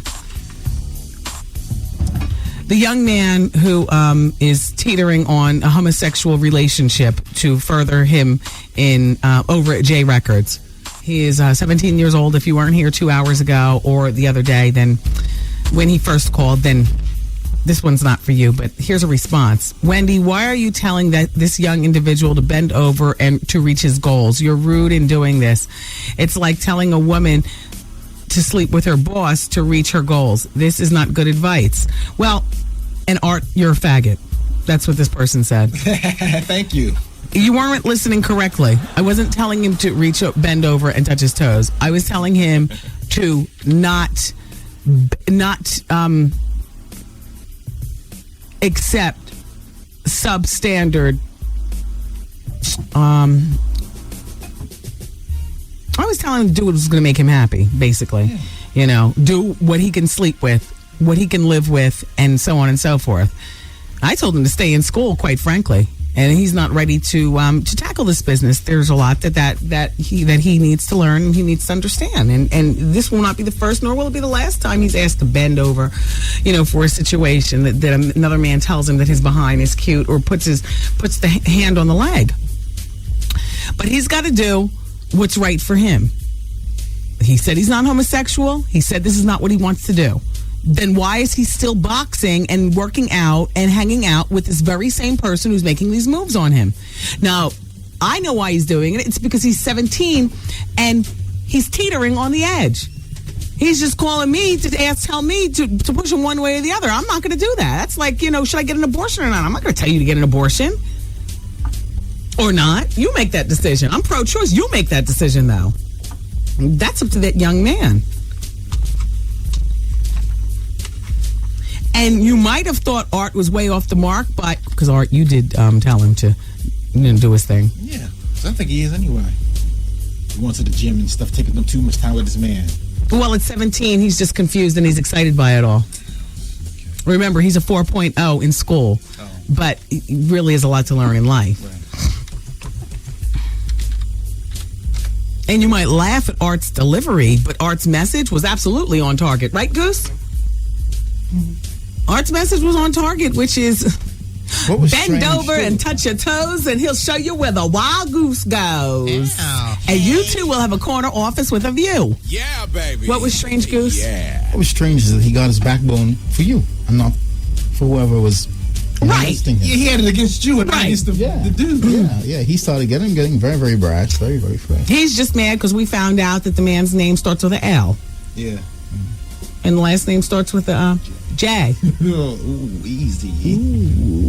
Goose has a very royal quality about her. Yeah, he does. I look at like Eddie Murphy from Zamunda. Yeah, I look at Goose oddly enough as the voice of reason in here. Easy, all right. We'll get him in a minute. Yeah, I know. You know what? I don't want to look too hard into the Goose because I figure, I'm going to find something that's going to make him a mere mortal like the rest of us, and then I'll be all disappointed.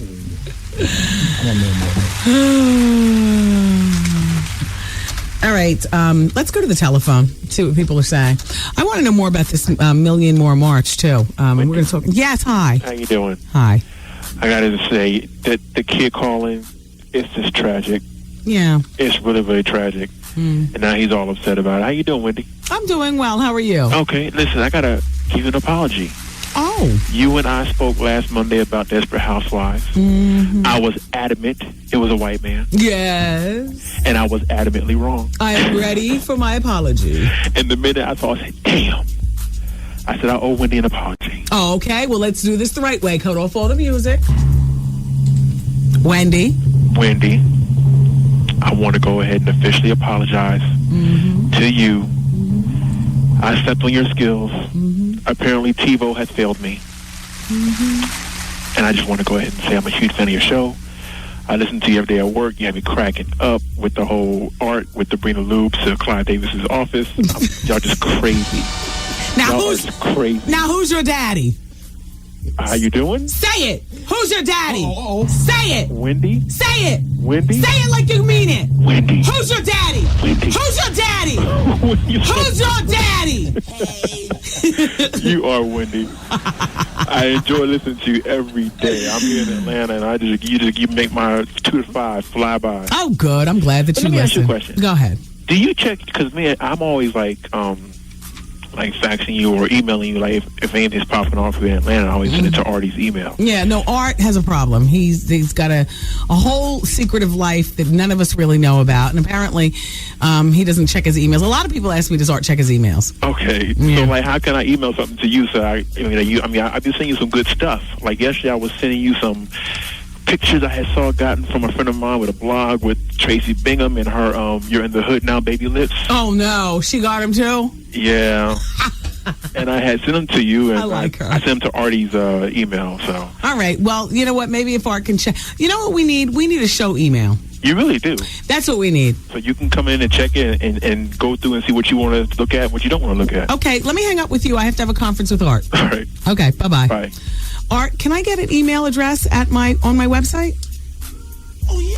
I think just so that the listeners can email stuff. Yes. Yeah. Okay. Let me do that right now. Yeah, can you call up to Boston or something and have them just hook that up? Just one-way emails. I don't want to email out. I don't have that kind of time. Right, just the incoming. Yeah, okay. Sure. Okay. All right, we should probably continue on, Goose. I've got some more tuna fish to eat. The mayonnaise is going bad. It's been sitting here for about an hour and a half. Oh, let me talk about LA weight loss. Okay, just in time. I'm not eating the tuna fish with cheese or bread. Just a spoon and I'm good to go. LA weight loss has worked for me. I lost 17 pounds. It took me just under 3 months to do it. I am a foodie. I'm a foodie to my heart. There is nothing that I don't eat, that I don't like to eat. From the strangeness of foie gras to the plainness of a cheeseburger, greasy onion rings. Love it all.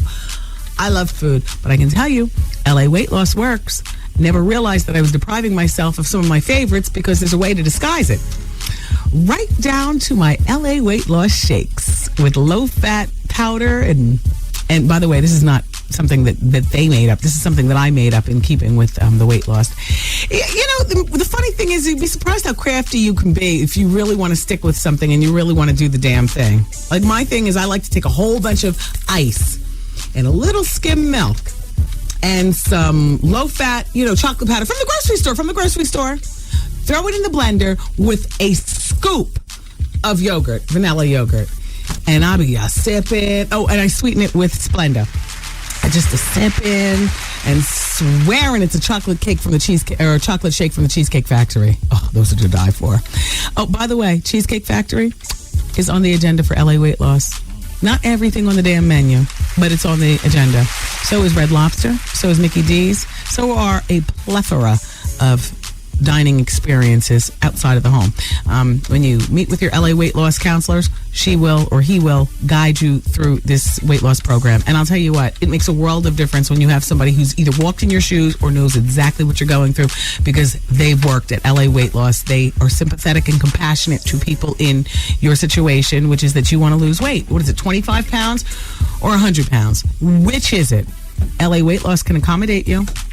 You won't be sorry. Here, I'll give you the telephone number. And you pull it out when you're ready, because you have to be ready. You have to be ready. You have to be ready to commit. Thank God not to the gym or to taking pills, but you got to be ready to commit to losing weight. And then once you lose your weight on LA Weight Loss, then you'll go on maintenance. And once you get off maintenance, then welcome to the LA Weight Loss lifestyle. Welcome to the free world out here. That's where I am. I'm right out here. I no longer go to LA Weight Loss centers. I've kept my weight off.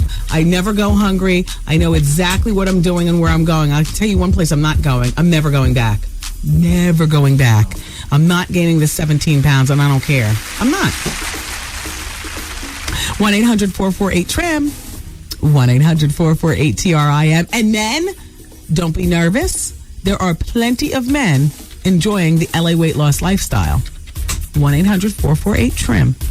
1-800-448-TRIM. Thank you.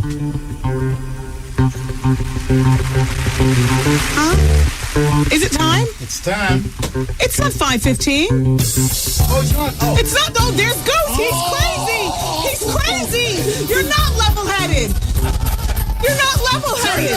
Turn everything off. I told you I'm human. All right, let's continue with the commercials. Yo, did you catch this flashback? CeCe Penis is legendary. He treats her band members well. Or it would probably be better to play a sound effect to show what you mean when you say that he treated her band members well back in the day. After a long performance. Okay. And after taking a shower. Oh. She calls a meeting with her band members. And tells them how professional they are. And she personally thanks them for doing a good job. Ray, all the drums, you were the man. Bring your six over here. Yes. Johnny on guitar. Oh, all of you come over here now. Let me tune you up. Oh, wow. Well, that was back in the day, CeCe passed. Yeah. Early 90s. Wow. And don't forget Rosalind, the backup singer. What? Don't spill it off. People told me everything. What? Rosalind, let me put my face in your place. Oh my God. CeCe was with Easy. Okay. Does Rosalind know CeCe personally in a biblical sense? That was her backup singer. She's from my hometown of Philly. Oh, she would come off the tour and tell her story. CeCe, don't try to bring any fire over here, because we will get Rosalind on this phone in a minute. This thing right here. Miss a day, miss a whole lot. Coming through your speakers, boy. It's Wendy, man. Hey, everybody. It's the Wendy Williams Experience. Don't forget, if you have a chance, go onto our website, thewendywilliamsexperience.com. You can answer today's People Bowl question if you'd be so kind. Do you depend on medication for mental stability? Do you depend on medication for mental stability? And I'm not talking about people who smoke weed and, I'm talking about, pills. That Xanax Zoloft combination, the cocktail. So, Boy George, shout out to my people in the know of what weighs what in the drug world. I need an answer from you. Okay, because the cops found 13 bags of cocaine squired all around Boy George's New York City apartment during the arrest on Friday. For those of you too young to remember, Boy George was big. Back in the 80s, he had this band called the Culture Club. They sold 20 million albums worldwide on the strength of such hits as Karma Chameleon and I'll Tumble For Ya, I'll Tumble For You. Do you really wanna hurt me? Remember he was having an affair with his black, the black man in the band? No, it was the drummer, John. No, it's John, the other guy. Oh. The white dude, John. John was a cutie. Everybody calm down. Bruce just told me he was a cutie. No. How you doing? Easy. In the meantime, Boy George is all right. I stand corrected, but the point is that he was having an affair with a very, very heartfelt affair with one of his band members. Lou Friedman is the name of Boy George's attorney, and Lou Friedman says he does not know where the cocaine came from. He's had a lot of people in his house. A man who has something to hide doesn't call the police. No, but a man who's paranoid to death after being up all night sniffing, the cops were called at 3 o'clock in the morning. Yep, that's just about when the paranoia used to set in for me. Anyway, according to the complaint, each of the bags, which, by the way, were found near the computer, weighed more than, and here's where I need you heads, 1/8 of an ounce. They say that's enough to warrant a drug charge. How many packets of equal is 1/8 of an ounce? Is ounce? Oh, there's Goose with his equal. Can you see Art? Anyway, all right. Well, I want to go to the phone just to find out how much 1/8 of an ounce is worth, and how much is that, and what is he dealing, or I mean, why did he condense everything into one bag? And by the way, he's facing a maximum of 15 years in prison. He's 44 years old. And I also want to find out whether you're down with the Million More March. Hello. Hello. Hi. How are you?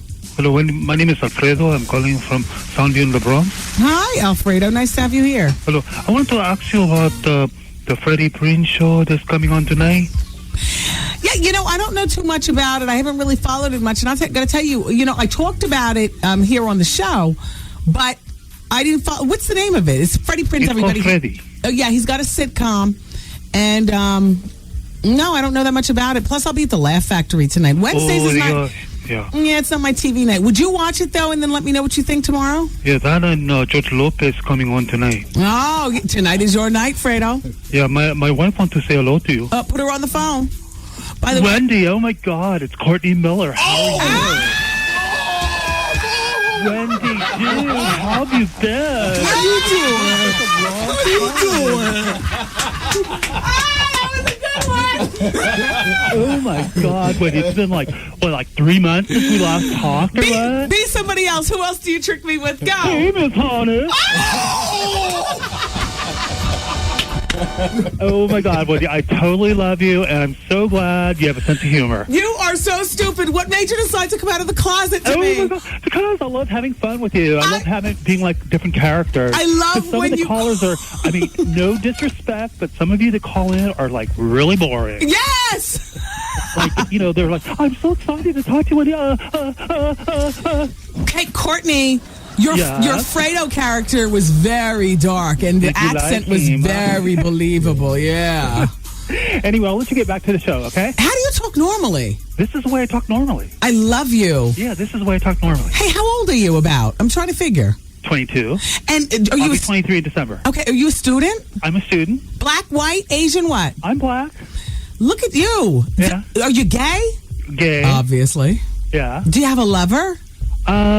No, friend with benefit. Oh, gotcha. Yeah. Oh, well, so what do I call you for? I'm just going to stick with Courtney. My name is really Courtney. Oh.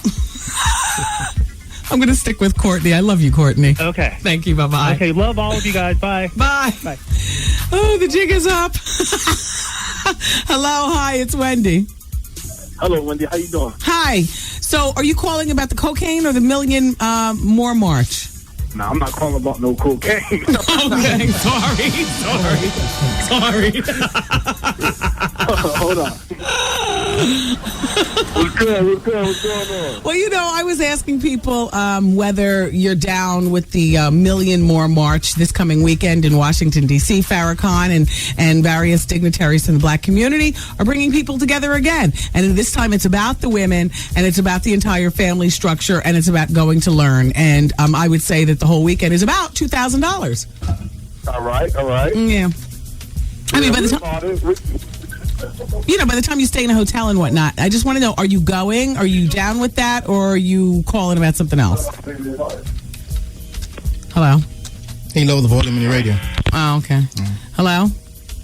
Hi, it's Wendy. Hello? Yes, hello, Wendy. Hi. How are you? Fine. Good. So where are you calling from? New Haven, Connecticut. Okay, nice to have you here. So what are you calling about? No, I was just calling to say hi. That was just see a show inside the store. Oh, okay. Well, thank you for listening in the store. Take care. Bye-bye. The number is 866-GET-WENDY. Hello. Hi. You're on the radio. Hi. Hi. How are you doing? Any thoughts on the Million More March? No, I can give you the answer for the... cocaine? Damn. 4.5 ounces. 4.5 ounces. Yeah, how much is that worth? Yeah, depends on the price now. This when I was younger, I got into trouble. Yeah. But maybe about $6,000 right now. Yeah. Yeah. So that was. But that's enough because in New York State, it's I think 2. And it's an A. It's an A. Yeah. All right. Well, thank you so much for calling. No problem, Wendy. I love listening to you. Thank you so much. Take care.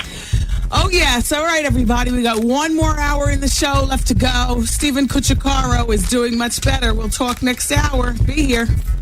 Wendy, man. So, Whitney, is there drug use at this present time? Who are you talking to? To you, Whitney. You. No, you're not talking to me. I'm a mother. Only my mother has privy to that information. You talk to your child about that. Don't ask me no questions like I'm a child. Don't ask me like I'm a child because I'm not a child, Wendy. The Wendy Williams Experience. Y'all don't know y'all better ask somebody. Hey, this is Steve Harvey, everybody. I'm Jackie Reed. Nephew Timmy! We love you. We enjoy being in the city, man. Thank you for the way you're treating us out there on the streets. New York, you are giving the morning show much love, and all we gonna do is give it back to you. Ain't that right, Jackie? Call in tomorrow morning, 7:15. Listen for those clues. $1,000 tomorrow, 7:15. Ain't that right, Tommy? 1000, yes.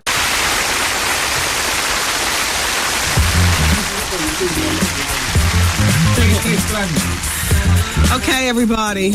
And by the way, happy Spanish Heritage Month also. Thank you, Wendy. Yes. Thank you. Oh, and you too, Art. Thank you.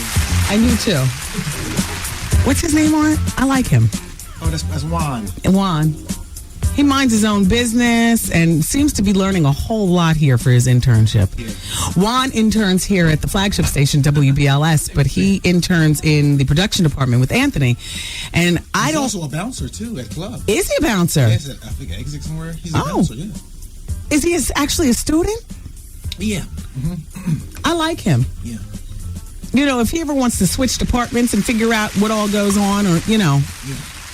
There's something about he minds his own damn business. He doesn't ask a lot of questions. He doesn't, That's how we do. But what he does is I can see he absorbs a lot of knowledge here. Yes.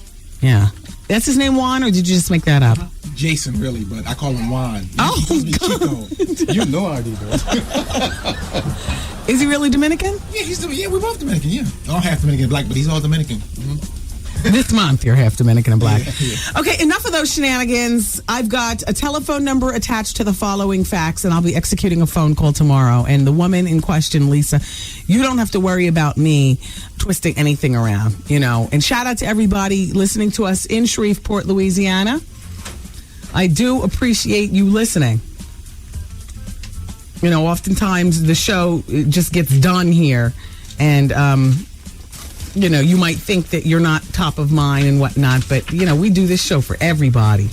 Shout out to all of Hartford and all the New York City, the entire state of New Jersey, because half of you all listen on WBLS, the other half listen on Power 99. Shout out to the whole state of Connecticut. Half of you listen on WBLS, the other half listen on Power 104.1.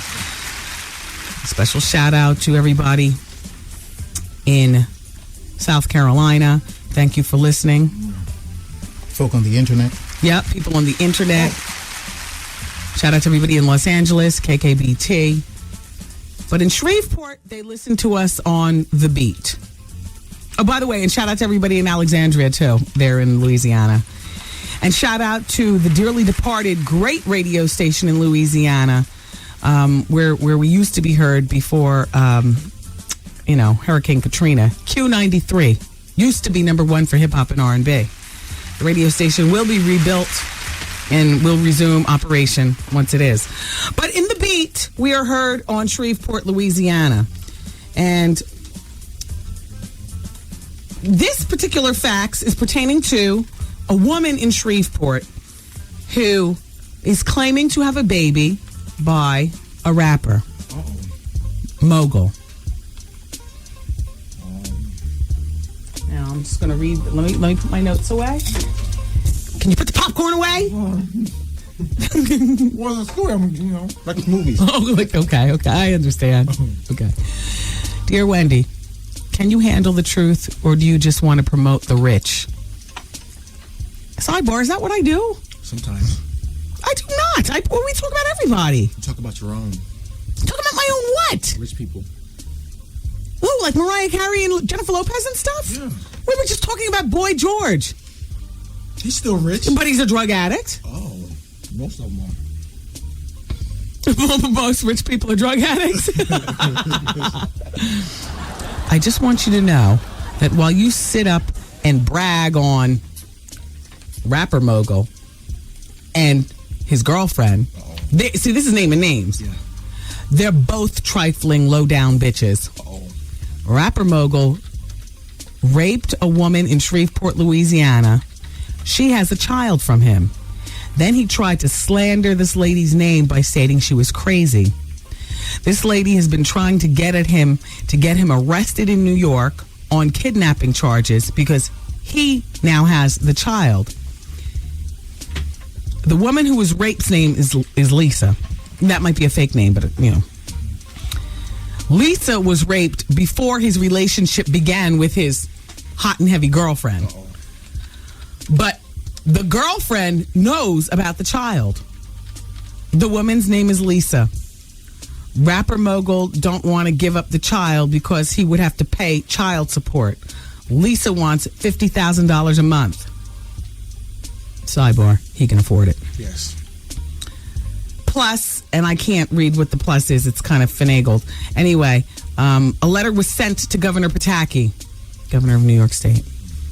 Lisa wants to tell her story on your show, but she's scared that you would destroy her and have no empathy. Her telephone number is, her website is, please help Lisa. She needs you and she loves your show. I think I can finagle a plane ticket for Lisa. Yes. Forget the phone. For the child. Now I'm going to write down the name. Yes. And everybody in this room is sworn to secrecy. Oh. All right, you write it down before I say it. You write down what I'm thinking. And don't you look over here on my desk. I know who it is. Write it quick. No, stupid. No, that's not it. No. It's this one. Yeah, exactly. And capture the button that's going to show his expression. Yes.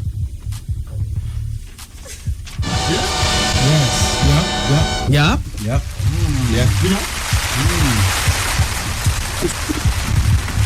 What's your name? Tasha. Oh, Tasha. Oh. Tasha, you know? Yes, you know. You heard this story before, or you just guessed? You heard the story before? Oh. I heard the story before. Did not know what city the girl lived. I thought it was actually an island. And everybody was, the baby and child were buried in the cut. The baby and baby's mother were buried in the cut. To keep the runway clear for, him, according to, what he's putting to us, has no child, nice girlfriend. Maybe one day they'll get married like that. But apparently there's something going on in Shreveport where we happen to be number one in afternoon drive. And so that means that the whole city listens. Lisa, if you're out there, be prepared. The limo is on its way. Yeah. And your $50,000 a month? Truth be told, Lisa, you could probably do better than that. A lot better. Okay.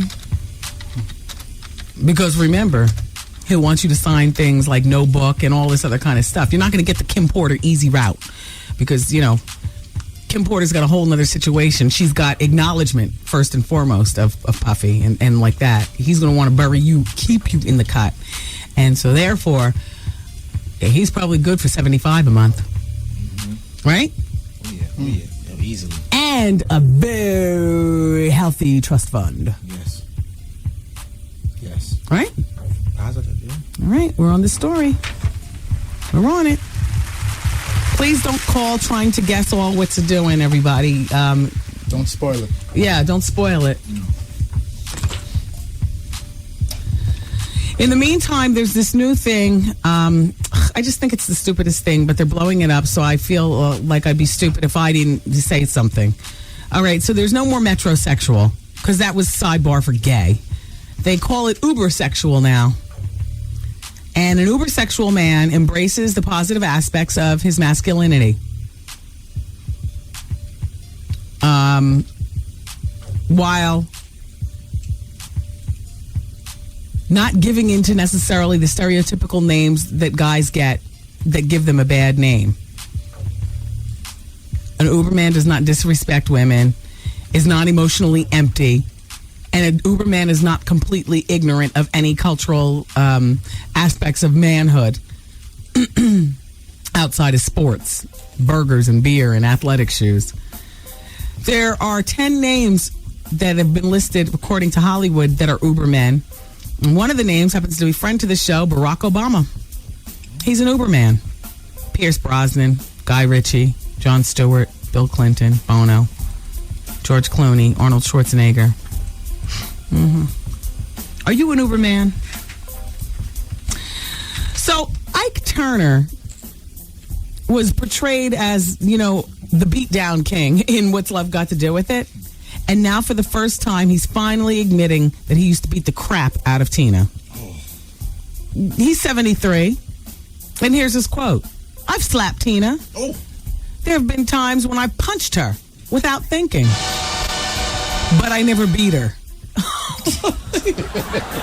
I'm still getting high.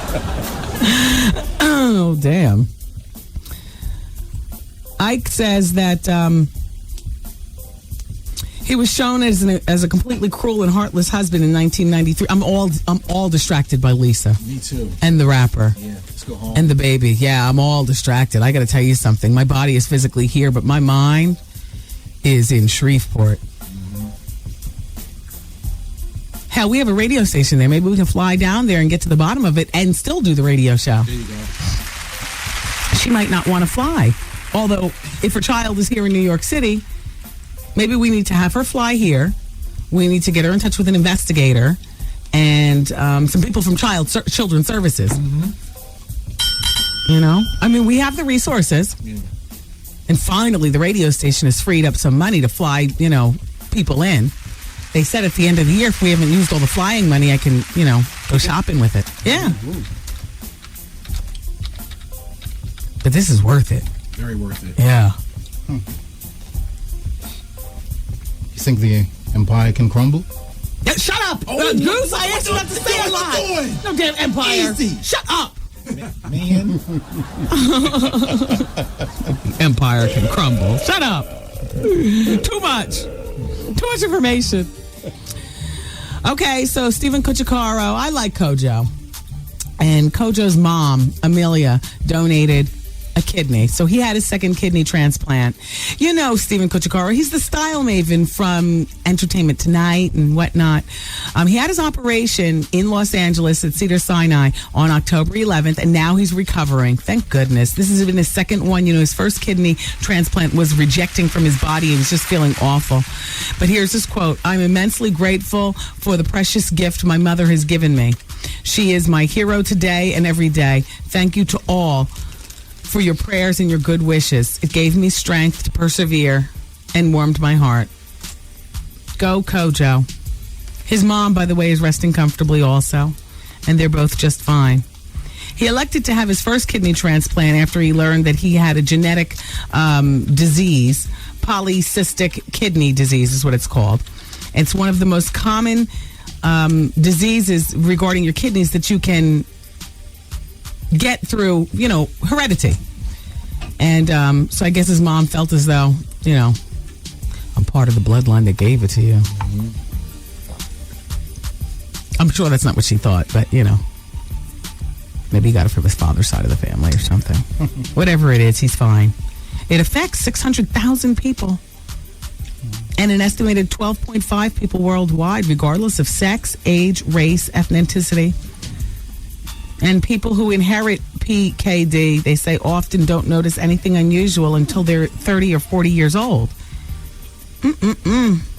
Even then, they could have had the disease for decades and it's undetected. I mean, you just never know. You just never... Good for you, Kojo. Thank you, Kojo's mom.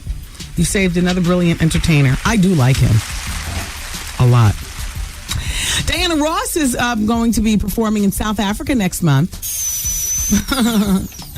Big banquet going on in Johannesburg, and then another one going on in Cape Town. And she'll be performing along with Christina and Deborah Cox and the Soweto Gospel Choir. Very nice. Nelson Mandela's Children's Fund is one of the organizations benefiting.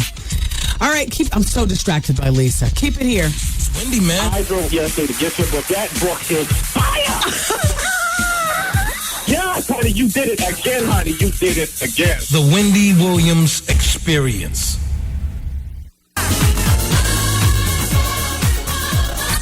Don't come around here with that Wendy Williams. Get your facts straight up. Shut up. Experience.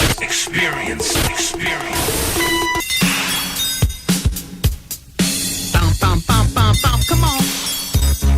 I've already hit callers number 1 through 9. I'm about to get to the phone for caller number 10. Let's do it. Hey, WBLS, you're caller number 10. I am? Yes, you are. Oh, my God. Congratulations. You got $1,000. Oh, my God, Wendy, this is really you? This is me. And the money is yours. Oh, my God. $1,000 in our $107,000 cash guarantee. What's your name, baby? My name is Renee. Where are you calling from, Renee? I'm calling from New York, Manhattan. Well, oh, my God. I can tell you can use this money. I hear it in your voice. Yeah, oh, my God, you can read my mind. Yes, I can use this. Oh, my God, yes. Well, congratulations, Renee, and spend in good health. Everyone else, make sure that you're listening tomorrow morning at 7:15 when the Steve Harvey Morning Show does it all over again. Renee, thank you so much for listening to the only radio station in town giving away $107,000 in our cash guarantee. Hey, Renee, let us know what your station is. Oh, no. Hello? Yes, hi. Renee, you still there? Yes, I am. I am on my cell phone, but I am still here. All right, let us know your station. 107.5 WPLS. It's a mess here in the studio. Is that Marley Marl calling back? Marley Marl is one hell of a man. Yeah, me and Marley are cool like that. All right, I'm going to continue talking to Marley. And Goose, I think we got 2 minutes before we go back into the break. All right, come on, let's do it.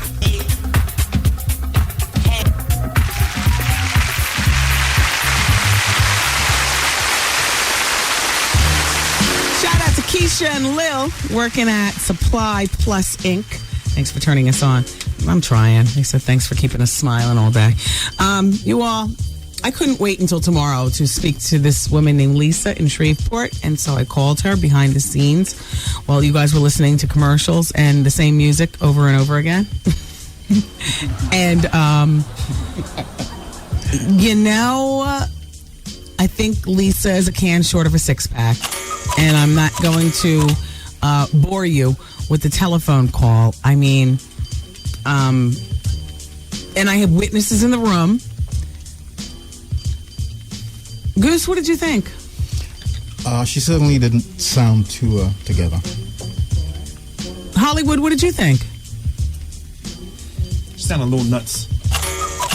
Little nuts. Slightly. What nuts? You think I should have followed up with the story? Because I'm not trying to. I mean, rape is a strong thing, and she brought another mogul into it too. Like they tag teamed her. She was talking about they broke into her house and cut her clothes off, and she said that prior to the actual rape, that she would often wake up and her clothes would be cut off of her body. And she never actually met him. Wow. And she said she never actually met him. Wow. She said that she looks just like Janet Jackson. She's always been told that she's a 13-year-old daughter. She's a school teacher. She was rushing out the door. She has a class to go to. Now, if you're listening to this show in Los Angeles, you realize that it's like 3 o'clock in the morning, so nobody's going to no damn class. Boy, I wish you all would play me in real time out there. It is what it is. What are you guys getting ready for Ananda and John Sally morning show? Hey, Ananda. Hey, John. I know you guys listen in your office while you're organizing your stuff. Yeah, so I'm not going to bore you with this one. You know, it's tough to be a celebrity.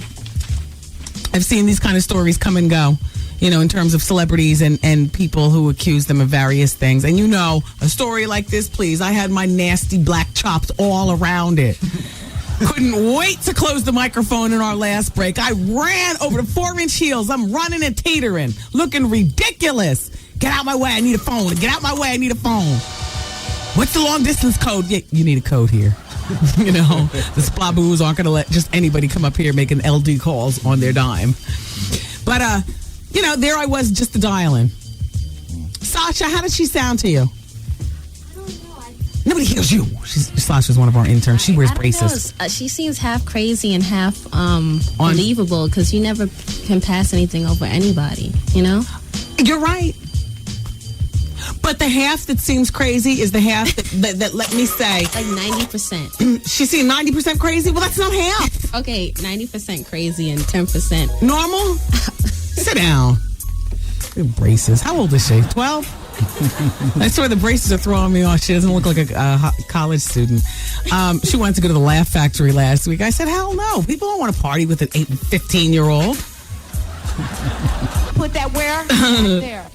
Anyway, I'm going to save this woman Lisa's letter to the governor of New Jersey or the governor of New York, and I'm going to send her save her telephone number and all like that. And I'll save the conversation. And you save the conversation. Maybe you can use that in some sort of best of show. All right. I mean, because it started to get real crazy there. Bonus hour. Yeah. Shout out to all the teachers. I got to tell you, she wasn't repping too tightly for your profession. Oh, gosh. Damn. That was good grist for the show mill. Oh, yeah. I was hoping it was true just because of the drama of it all. You got hype. Your adrenaline was... Yeah, you saw me, right? I was like I was like Brie Vanderkamp all over the telephone. Get out of the way. Shut up. Everybody be quiet. What's the long distance code? Hurry. We're not giving anything away now. No. Yeah, exactly. You're supposed to do a giveaway here at the radio station. I was like, no. Put that where? Back there. Yeah. Woody Harrelson and his wife are expecting their third child. I didn't even realize he was married. Oh, boy. All right. Where do we go from here, everybody, besides out the door? Damn. I appreciate you all listening today. Oh, you know what? Jamie Foxx, he's possibly back in Dreamgirls because the word has it that Jamie saw who else was going to be in Dreamgirls and now has changed his mind. I don't know what part of the Dreamgirls process Jamie was asked to be a part, but apparently he likes that Beyonce and Eddie Murphy are in it. And so the negotiations are reportedly back on because at one point they were broken off because he was fresh from receiving the Academy Award for Ray and he was demanding way more money than the budget of the film would allow. Oscar. What did I say? Academy. The same difference. Yeah, it's the same thing. It is? Yeah. Oh. Yes. She got to you too, Trevor. Well, so Jamie wants back in. And this is how he explains it. Here's his quote. The first time, it was just me in a movie. No Eddie Murphy, no Beyonce. Then I hear Eddie's doing it. And I'm like, hey, pay me $1. And I hear Beyonce's doing it. And I'm like, pay me $0.25. I just want to be a part of that. At the end of the day, who cares, man? It's Eddie Murphy. He's my hero. If Dreamgirls works out as well as I think it will be the greatest thing in the world. A real event. Maybe you won't get $15 million, but maybe you get $3 million. Maybe you get $2 million. But you're getting more than a paycheck. You're getting to work with the greatest. I hear that. I'll take him back in. Usher's not in it. Anymore. No. I got a blind item here, and I can't figure it out for the life of me. Maybe you all can, even though the show is over. This black female celebrity continues to be madly in love with her married lover. Recently, her family tried to intervene. She told a friend, they asked me to end the affair. And I responded, I'm not leaving him. I love him. And he will leave his wife for me. You'll see. Her family reminds her about his womanizing, and she told them, I'm different from the other women. Meanwhile, Myra Panache, because I got this from her Panache report, Myra Panache says, I wonder if she realizes this affair has people whispering all over Hollywood, and she wasn't considered for a few jobs due to the affair and people referring to her as a homewrecker. The sad part is she used to attend dinner parties hosted by the married lover and his wife before they got involved, and the wife always referred to her as a nice girl. I have no idea who they're talking about. I gotta go. Maybe I should try to call Lisa again behind the scenes. Why? To ask her to Feel please her out. Feel her out. feel her out. Straighten up. Yeah. Oh, she's on her way to a class, though. I'm calling her tonight. Once I get home, I'm calling her from the house. I'm Bree Vanderkamp. I'm all over it, you all. Now you should wait so we can record it. Because if it's good, you might want to run it. If she has good talk later on tonight, I'm flying her here. All right. Who are you clapping? You guys have a wonderful rest of the day, morning, whatever. Love you for listening. Bye-bye. Peace party, people. See you later. I'm saying bye-bye. Good night. Program complete.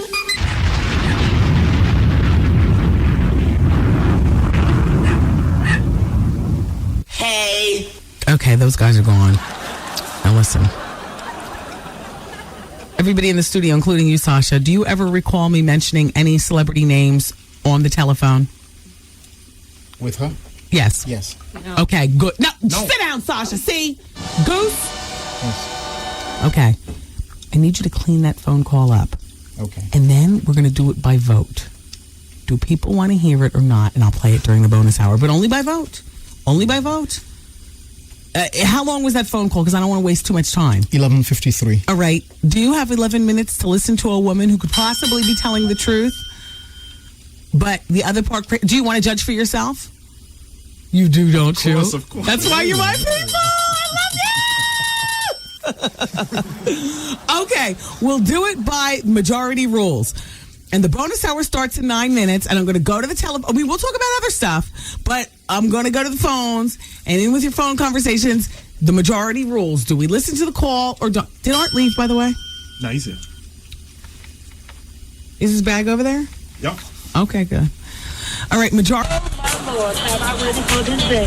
That was the most erratic, weird interview I'd ever heard. The Wendy Williams Experience. Since you've been listening this far, we're going to go into a little bonus hour. You ready?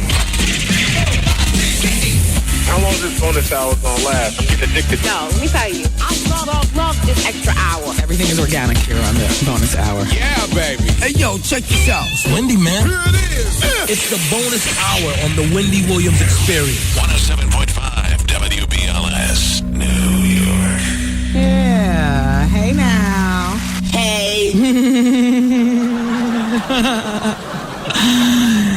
It's days like this. I wish that we had blinds in the studio because then we wouldn't have to be reminded that it's so, crappy outside. Going to the Laugh Factory, though, tonight. I need to laugh. Shout out to Capone, the gangster comedy. Already late for the party. Ken Black and all the comedians that show up. Shout out to the bartender. Refill beer tender. Oh, you know what? The web poll question on the WendyWilliamsExperience.com from yesterday was, are you afraid of relationship commitment? 20% of you said yes. 80% said no. We only do yes, no. There's no gray area. And the new web poll question is, do you depend on medication for mental stability?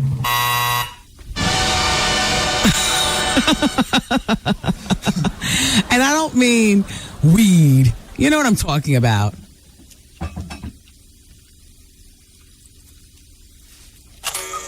It's not for the glaucoma sufferers. Yeah, exactly. Speaking of Caribbean, Goose's accent is very Caribbean. Do you have the new Tempo channel at your house? No. Well, you know, that's a cable channel dedicated to we Caribbean people. Yeah, I got Time Warner. Well, I think it might be within it could be within the Time Warner family. I don't know. Yeah, but have they started out here? I think they were starting in the Caribbean first. Well, if you give me a moment, I'll tell you the details. It's dedicated to Caribbean music and Caribbean culture. It's called Tempo. And it's going to celebrate all that is Caribbean. Wrong music. It launches in November. And it's going to host a series of concert events in various markets to zhuzh up acknowledgement of Tempo. That's the channel. More than 80 artists have agreed to appear in these various places, you know, to create excitement, including Ivy Queen and King Mecco, Barris Hammond, who's going to be performing in Neves. Is that how you pronounce that? Neves? Neves. Marshall Montano? No, Marshall Montano. Yes, Marshall Montano is going to be over in Trinidad and Tobago. Bungie Garland? Where would that be? No, it's Marshall. Music Soul Child's going to be in Jamaica. The Game is going to be in Jamaica. Angie Stone is going to be in Nevis. Wyclef is going to be doing Nevis. Dougie Fresh, Trinidad and Tobago. Who's going to be performing in my homeland? Barbados.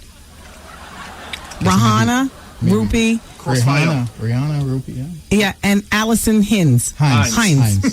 Who that is? She's kind of like diva, soca diva. Oh. Is she Bayesian like me? She's Bayesian. All right. English Bayesian. We think we're better than everybody, you know. Yeah.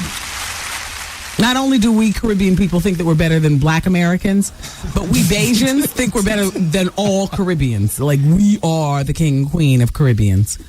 We educate our students. I mean, our kids. We all work. That's where me and Goose know each other from. The old station. We played all that. WLIB. Exactly. Oh. That's where Goose was this. Goose, you were on the afternoons there. Yeah. That's why I never heard you. Because I was busy working. Yeah, we were on the same time.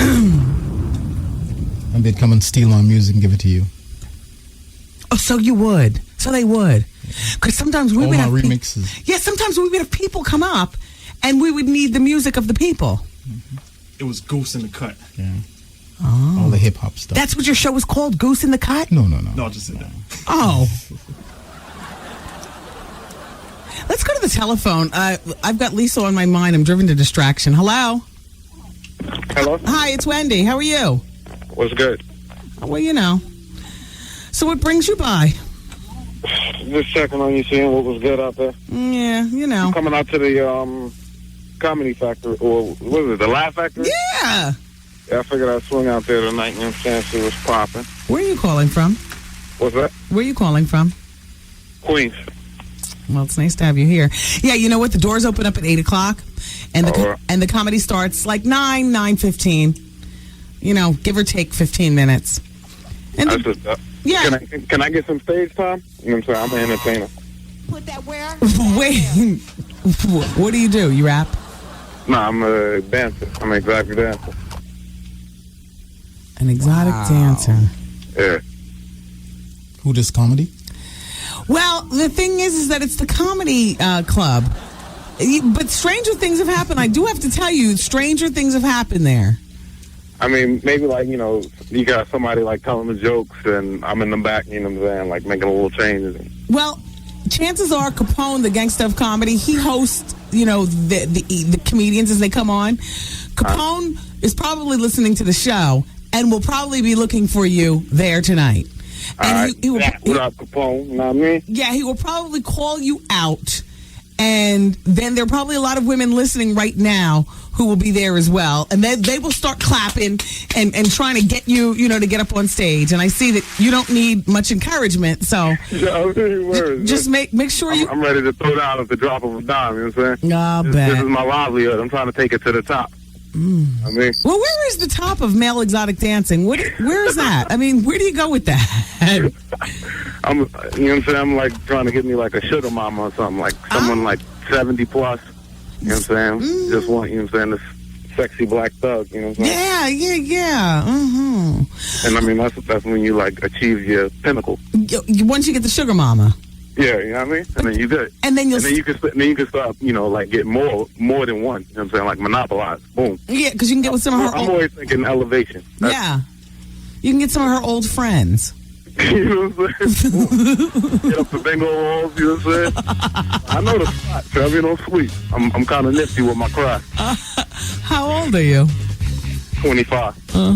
I hear that. So you got a present girlfriend? Yeah. So what does she think about all the dancing and stuff? Nah, that's my business. You know what I'm saying? Wow. How long have you been with her? Like 3 years. So how do you hide all that from her? I don't gotta hide nothing. Oh. I'm saying I handle home. You know what I'm saying?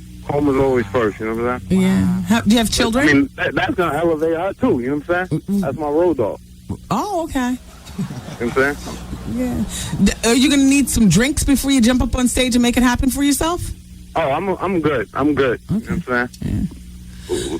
Well, I've already started. You know what I'm saying? That fountain's already running. You know? Okay. Well, you know, I'll be looking for you at the club tonight. I'm sure the ladies will be too. And you know, not that you're going to be called up to the stage, but at the very least, you know, you can get that little shout out. What's your strip name? What's that? What is Atomic Bomb. Atomic Bomb. Boom. All right. All right, Wendy. I'll see you tonight. Bye, Mr. Bomb. Uno. Oh, one. Wait, yes. I'm so stupid. Don't forget that cheesy elephant trunk mask that you wear over your penis. Girls like that. They're really attracted to that. Hey, girl.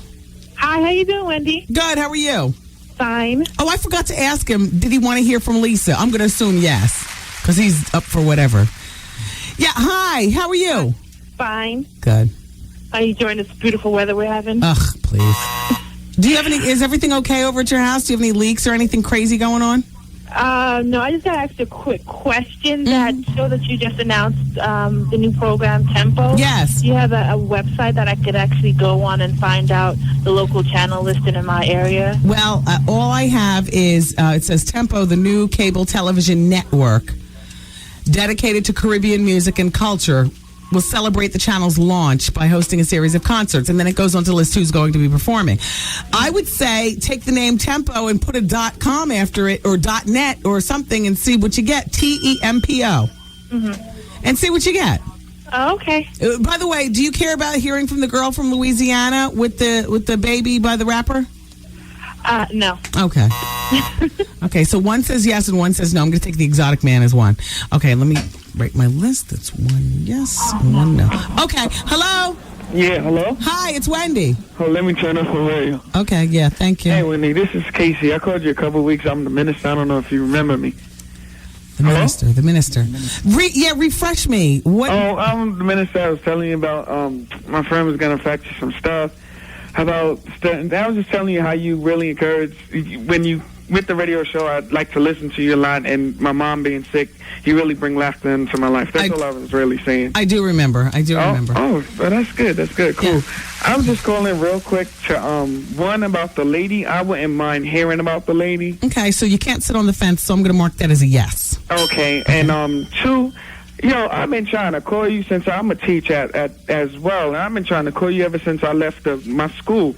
With that little kid calling about the guy touching him and all of that stuff. Yeah, the 17-year-old. Wendy, I was mad at you. I was like, why is she even entertaining this kid for so long? You want to know what's really crazy about it? Because that kid was telling such a real story pertaining to the entertainment world. Right. And I don't mean to scare people off, and I don't mean to make you think that it's all like that. Right. But that boy's story is so real. Everybody, in a nutshell, this boy goes to college. He says he gets a 4.0. Right. He became friends with a guy who we've since found out the identity of the guy, a very good position at J Records. He said the name of the record company. The guy in question is older than this kid. This kid is 17, but a freshman in college. He graduated early. He's book smart. Right.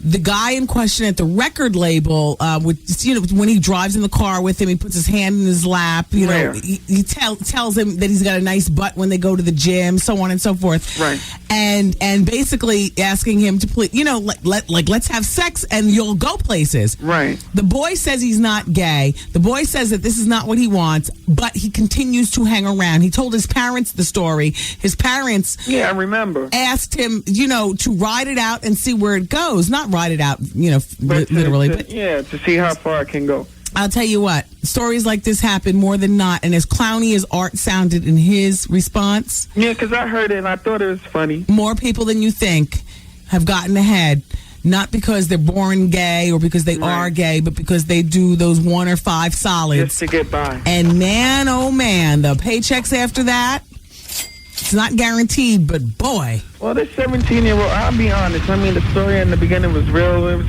entertaining. But I was mad that you even entertained that for about 5-6 minutes on the radio. That little kid, he needs to hang up. And then he tried to get on you. I was ready to kick his behind. I almost cursed on the radio. Yeah, I was ready to kick his behind because, if he's still listening, he need to get a life. He need to just do what you told him to do, get his school books, all of that. Because if that don't work out, you need something to fall back on. Right. Okay? Wendy, I love you. Thank you. And just shout out my mom because she's still a little sick. She's in the hospital now in the Bronx. So her name is Karen. Well, shout out to you, Miss Karen. And I'm Casey. And all right. Minister Casey, thank you for calling. Yeah, thank you. God bless. Bye-bye. God bless. Hello? Hello. Hi, it's Wendy. Hi. I'm calling because I want to vote for yes, hearing the tape. Oh, yeah, the minister didn't vote, so I'm going to put him down as a yes, too. Okay. Oh, and I have another vote for yes because my boyfriend's here and he wants to hear it, too. Oh, good. Okay, that's 5. That's 5 versus 1. Only one person doesn't want to hear. Thank you for calling. Bye-bye. Bye. Hello, hi, it's Wendy.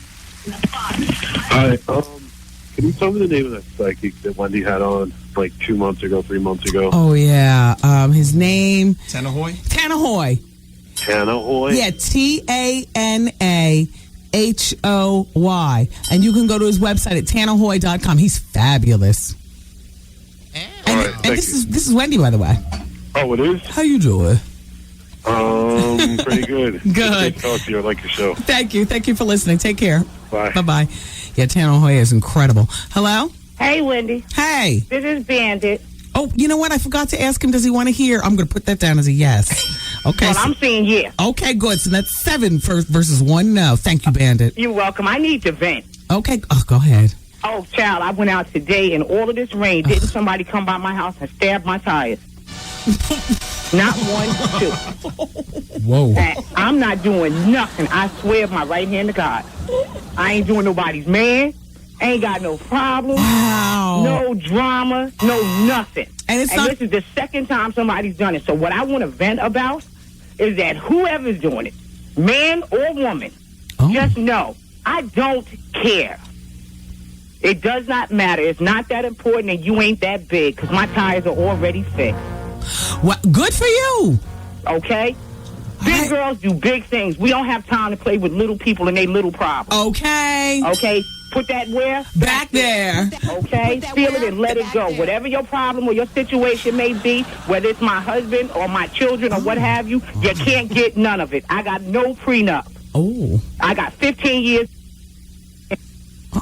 Bandit? Same person stabbing her phone lines? Yes, I'm sorry. There's somebody trying to get me. Okay. They're trying to get you. No, they can't have it. You can't have it. Ooh.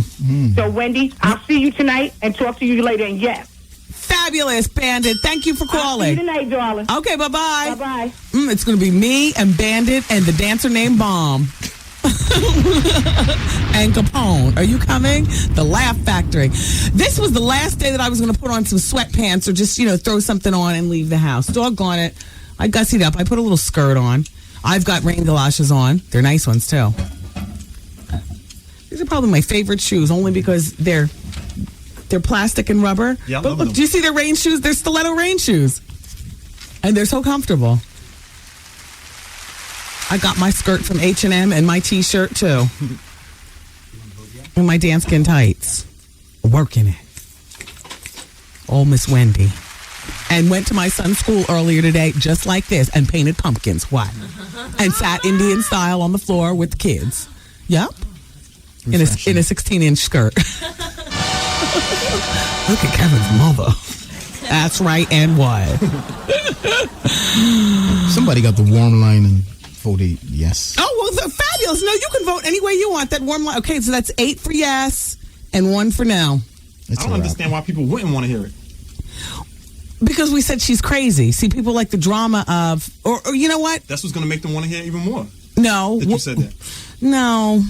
Because then people figure, okay, she's just going to tell a crazy story. It's going to take up 11 minutes where we could be gossiping about something else. They want to hear how crazy she sounds. All right. I'm getting ready to close down the vote lines. We're going to by the way, for every one vote, I'm counting it as 1,000 people. So far, 1, 2, 3, 4, 5, 6, 7, 8. 8,000 people say yes, play it, and 1,000 people say no. That's my math. Hello, hi, it's Wendy. Uh-oh. That was a yes. Hi, I want to find out more about this Lisa person. I'm just getting off the train, so... Okay, so that means you want to hear the phone call, right? Yes. Okay, so that means, boom. That's 1, 2, 3, 4, 5. Okay, bye. 6, 7, 8, 9. 9,000 people want to hear it. 10,000 people want to hear it. And 1,000 people don't. Hello? 9,000 people want to hear it. Hello? Hello? Hi, it's Wendy.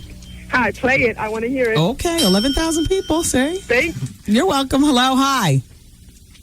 All right, I'm only taking the voting for another 5 seconds. Hi, do you want to hear it, yes or no? Yes. Okay, 12,000.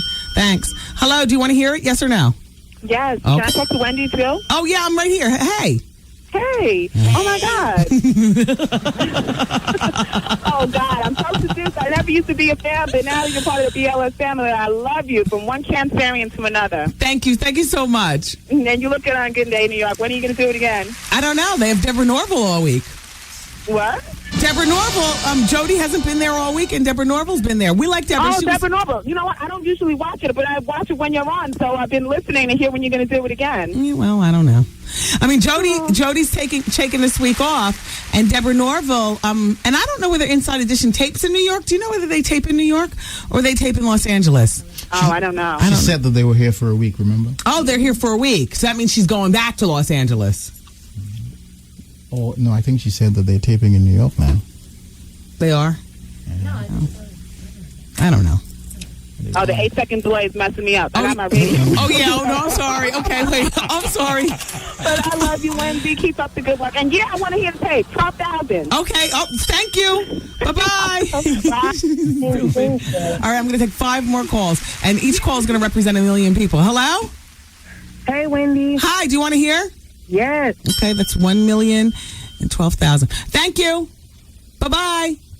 Hello? Play it, Wendy. Okay, that's 2,012,000. Hello, hi, it's Wendy. Hi, Wendy. Do you want to hear the call? Yes, Wendy. That's 3,012,000. Thank you. Okay, that's 2,012,000. How are you voting? I hear Hello, myself. Hi, it's Wendy. Yes, I want to head the tape. I'm talking to my head. Thank you. Sorry. Thank you. Thank you. All right. Hello, hi, it's Wendy. All right, let's stop. I'm just going to play the damn tape. Millions of people want to hear it. You witnessed it, everyone. So when we take our break, then we'll come back and, I guess we can just play it right now. What's the exact time? My Verizon phone says 21 minutes after 6. Yeah. It's an 11-minute call. Mm-hmm.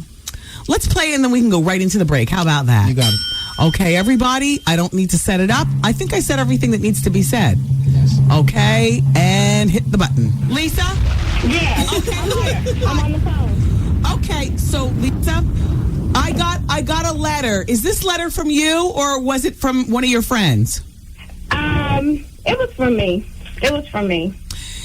Wow. Well, you sound pretty pleasant. And actually, I had been debating on if I should actually send you some information about it over the last year. Yeah. Okay? Mm-hmm. And then, I don't know, I guess God just put it in me to just send it today because it's time for all of this to come out. It's time for the truth to come out. And I've just been on this whole thing for like over a year and a half now. It's time for it to come out. Lisa, everybody is claiming that she has a child with a very successful rapper businessman based in New York City. And is that a boy or a girl? A girl. And how old is she? She should be maybe like 2.5 now. So when's the last time you actually saw the baby? Well, I can't go into detail about that. But if you don't mind me asking, why? Well, I really don't want to go into detail about that right now. Okay. But if I came on your show and we discussed some things beforehand, I would be glad to talk about it on your show because I would really like to get your opinion on how I should state certain things. Okay, well, I'm going to, I have your telephone number, so I'll be in touch with you. Okay. But let me ask this. How did you meet him? Actually, I never met him. I was raped. You were raped? Yes, I was raped. He stalked me, but I never met him. Okay. He stalked me, but I never met him, and I never thought that he would rape me. He tried to get my attention on several occasions. Even when my daughter and I went out of town on 2 occasions, I looked up. He was parked right there next to me, waving, trying to get my attention, and I'm like, I just pretty much ignored him. And I think that's what aggravated him so that I ignored him every time. And his way of getting back to me was, I'm going to rape you, bitch. Okay, let me ask you this. So do you have children outside of this daughter that you're claiming to have with the rapper? Yes, I have one child, and she's 13 years old. Okay, so you realize that you're talking about a very successful rapper who, while I don't put it past anybody to do crazy things, but you're talking about being raped by a man who could virtually say to you, I want to sleep with you, I find you attractive, and that would be good enough for most women. Oh, I know, but I am not the type of person that base my life on money. I'm a teacher. Okay. I have morals. I have integrity. I knew for a fact that this person had a past, okay? And by me being a teacher, there are certain people, regardless of how much money they have, there are certain people whom I just cannot associate with. Not saying that I would think I'm better than them or something like that, but people who have been in the, quote, drug game and things like that, right? It's best to kind of, me being a teacher, I would want to avoid being in a relationship with somebody like that. Gotcha. Okay, and also you have a 13-year-old to think about, and a very impressionable child at an impressionable age. All right, so when did you first make eye contact with this particular rapper? I mean, where did he start stalking you? I'm finding all of this, I got to tell you, Lisa, hard to believe. It sounds a little crazy. Well, I can guarantee you it's true. I would say the first sightings were in the late year of 2002. Okay. I would say around October through December. Okay, and you were in Shreveport, and he was there on tour? Excuse me? He was in Shreveport on tour? Actually, he has a friend that lives in my mother's neighborhood. This person lives right next door to my mother. Oh, a guy friend? And when one of his artists came here to Shreveport, he did his autograph signing at my neighbor's men's men's clothing store. Oh. He did the autograph signing at this guy's men's clothing store. So then the rapper has seen you on various occasions, one right there in your own neighborhood. Yes, on several occasions. And if you don't mind me asking, who do you look like, or who do you look similar to who's already famous, just so we can get your look? Okay, everybody tells me that I look like Janet Jackson. I've been told that since I was in high school, I would say. Everybody tells me that I look like Janet Jackson. All right, so fast forward to the rape. Where are you saying that this occurred? It occurred at an apartment that I used to live in. Someone was coming in on me at night. What does that mean, coming in? Robbing? I would wake up in the morning and my clothes would be cut off me. Just a lot of, I hate to go into the details of it, but just a lot of weird stuff was going on. Someone was coming in, drugging me. I would wake up, my clothes would be cut off. Just this person was a violent person. I'll just say that. And I reported to the police on several occasions. I pretty much had an idea that it was him or he had something to do with it. Okay, you realize right now you're sounding crazy to everybody. Okay, that's fine. If they want to assume that, that's fine. Okay. I mean, but stranger things have happened, but this right here, it sounds really crazy. Well, actually, incidents like this have happened because I have investigated it myself. Since that happened to me, I tried to investigate and find out where other, incidents have happened to other people or whatever. And actually, it's something that's common now. People drug people and rape them. And a similar incident happened on the East Coast at a college. What happened to me? It happened, I think that was in New Jersey. At Rutgers University, yeah. Mm-hmm. Yeah. The same thing happened to a couple of girls that lived there. Okay, let's cut to the chase. So then you have the baby about 2.5 years ago. Yes. And did you inform him that you were pregnant? Actually, when I was pregnant, I was quite scared because I knew for a fact that I shouldn't have been pregnant. And I actually kept it kind of quiet and everything. Did he attack you while you were sleeping in your very own bed? Yes. Where was your daughter? She was in her room. She had her own room. Mm-hmm. And so now how is it, because now you're claiming that the daughter is in New York City with him and his girlfriend, his celebrity girlfriend has full knowledge. Oh yeah, she knows. She knows everything. Okay, so why has he come and taken the child as opposed to just giving you child support and going on about his business? I feel like he took the child because he did not want to be convicted of rape. He's rich. He's filthy rich. He has money. He can pay people off. And everything. He just wanted everything pretty much swept under the rug.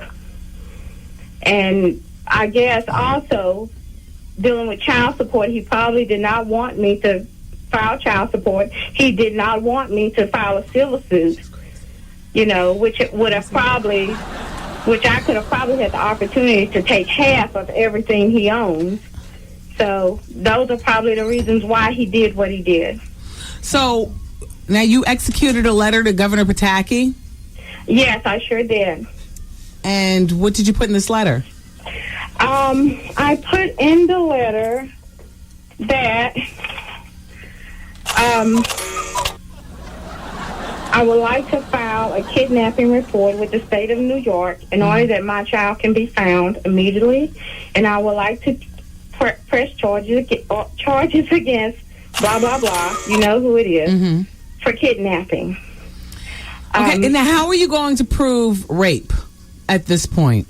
Well, the rape has to be proven here in Shreveport. I've talked to the New York City Police Department, and they informed me that the rape charges can only be done here in Shreveport, but the kidnapping charges can be pressed in New York. Okay.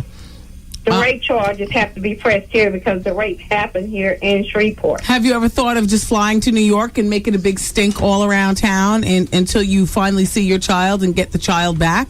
Because he would not want this kind of press. Have I thought about lying? No, flying. Flying to New York and making a stink all around. I thought you said lying. Yeah. I was about to say I don't lie well. No, because he wouldn't want this kind of press. Flying? Oh, well, right now, I really haven't had the opportunity to fly up there, but if I had the opportunity and if I had someone who knew New York well, I don't know anybody that lives in New York, okay? And I would be at just like a total loss up there. I don't know anything about it. And I've thought about going there and, talking to the police or whatever, but I would need someone to actually, quote, guide me around. Okay, all right, let me just ask you one more thing, and then we're going to get off the telephone. You mentioned another rap mogul in your letter to Governor Pataki. I see, I have a copy of it right here. Uh-huh. What does the other rap mogul have anything to do with it? Well, I feel like he could have been an abettor. A what? An abettor. He could have been abetting with the rape. Oh. Lisa, with all due respect, you sound crazy. And I'm looking at the letter that you hand wrote to me, and then I'm looking at the letter to Governor Pataki, and it starts out saying, I'm asking for your representation in a civil lawsuit filed against and I was raped. After they raped me, they destroyed my dignity. Lisa, it sounds like you're a woman who needs a lot of help. Okay, if that's what you think. Now, I don't know what... if that's what you think, that's what you think. Thank you for talking to me. You're welcome. Bye-bye. All right, you all. So you wanted to hear it. There it is. I'll be taking your comments. We'll be talking about Tim Thomas and his mistress and his wife wanting their piece of his $26 million salary. We'll also talk about the Seagram's live tour. I've got a 35-year-old woman who has got issues at home. And a smattering of other things as we ride out. The last section of the bonus hour is coming up next on the Wendy Williams Experience, right here at 107.5 BLS with a return of the $107,000 cash guarantee. Backed by popular demand, it's your chance to pick up an easy grand. $1,000 winners throughout the day. Set your radio to wake up and get paid on the Steve Harvey Morning Show. And listen for Steve to give you the cue to call in to win each morning at 7:15 a.m. Then listen for Steve again at 12:15 and then again at 5:15. Be the 10th caller and you're an instant winner. That is crazy. It's the $107,000 cash guarantee on 107.5 WBLS. Today's R&B and classic soul. What's up? This is New Edition. New Edition. That's right. You're listening to the bonus hour right here on 107.5 WBLS. That's right, baby. Yay. Hey.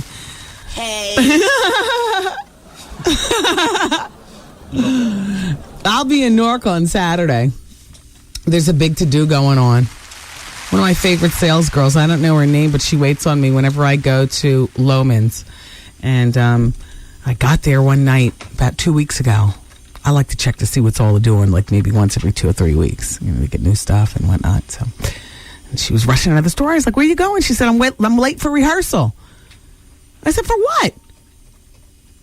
She said, for Saturday, whatever Saturday's date is. What is Saturday's date? Like the 15th. Anyway, this coming Saturday in Newark at the Robert Treat. I said, oh, I'm going to be there. I said, do you know that? She said, yes, I do. I'll see you there. There's a 24-city Seagram's live tour going on, and it's rocking New York City tonight at BB King's. This might be the stop by after the comedy club. Little Mo, Sharissa, I love her, and some other people. And Venom. Venom is a disc jockey from my radio station that I'm on in South Carolina. So Venom's in town. Should be holding it down. Go on, Venom.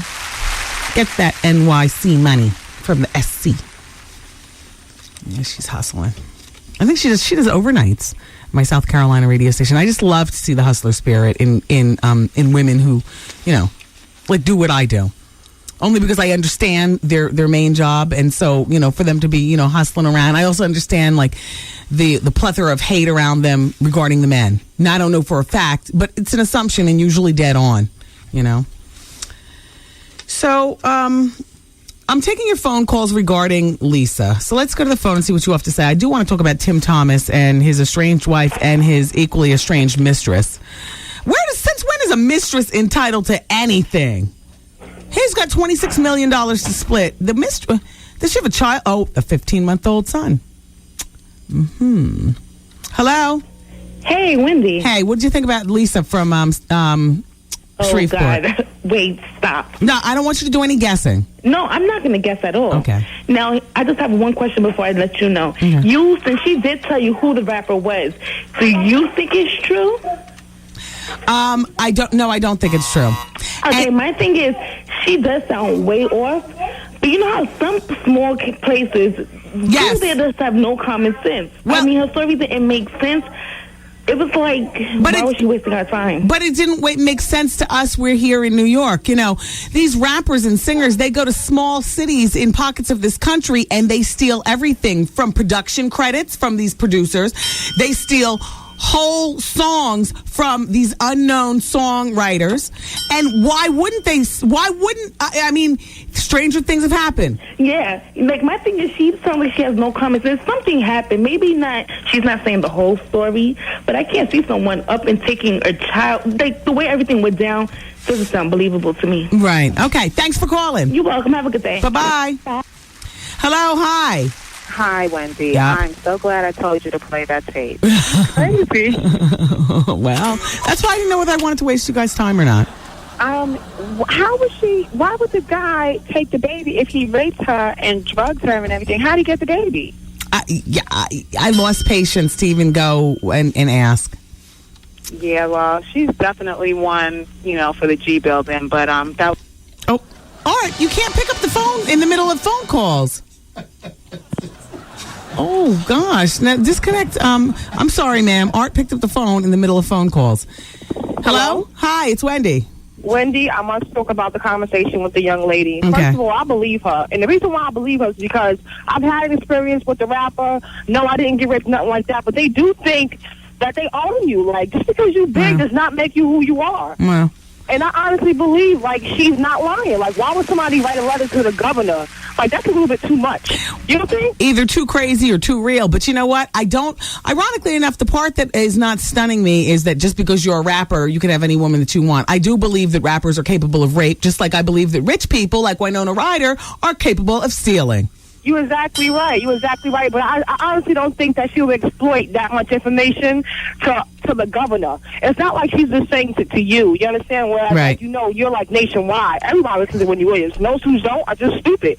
But at the same time, she's going so hard with her experience with this rapper. I believe her. I'm sorry. She could be like Superhead. Write a book about it. You'd make millions. Yeah. I'll buy it. I don't really care for Superhead because she's like a homewrecker. But if you really out there messing with all these guys and you know something that we don't know, please put it out there. It's interesting to hear the rest of the story. That raped somebody. I got to talk about this Tim Thomas story. Thanks for calling, ma'am.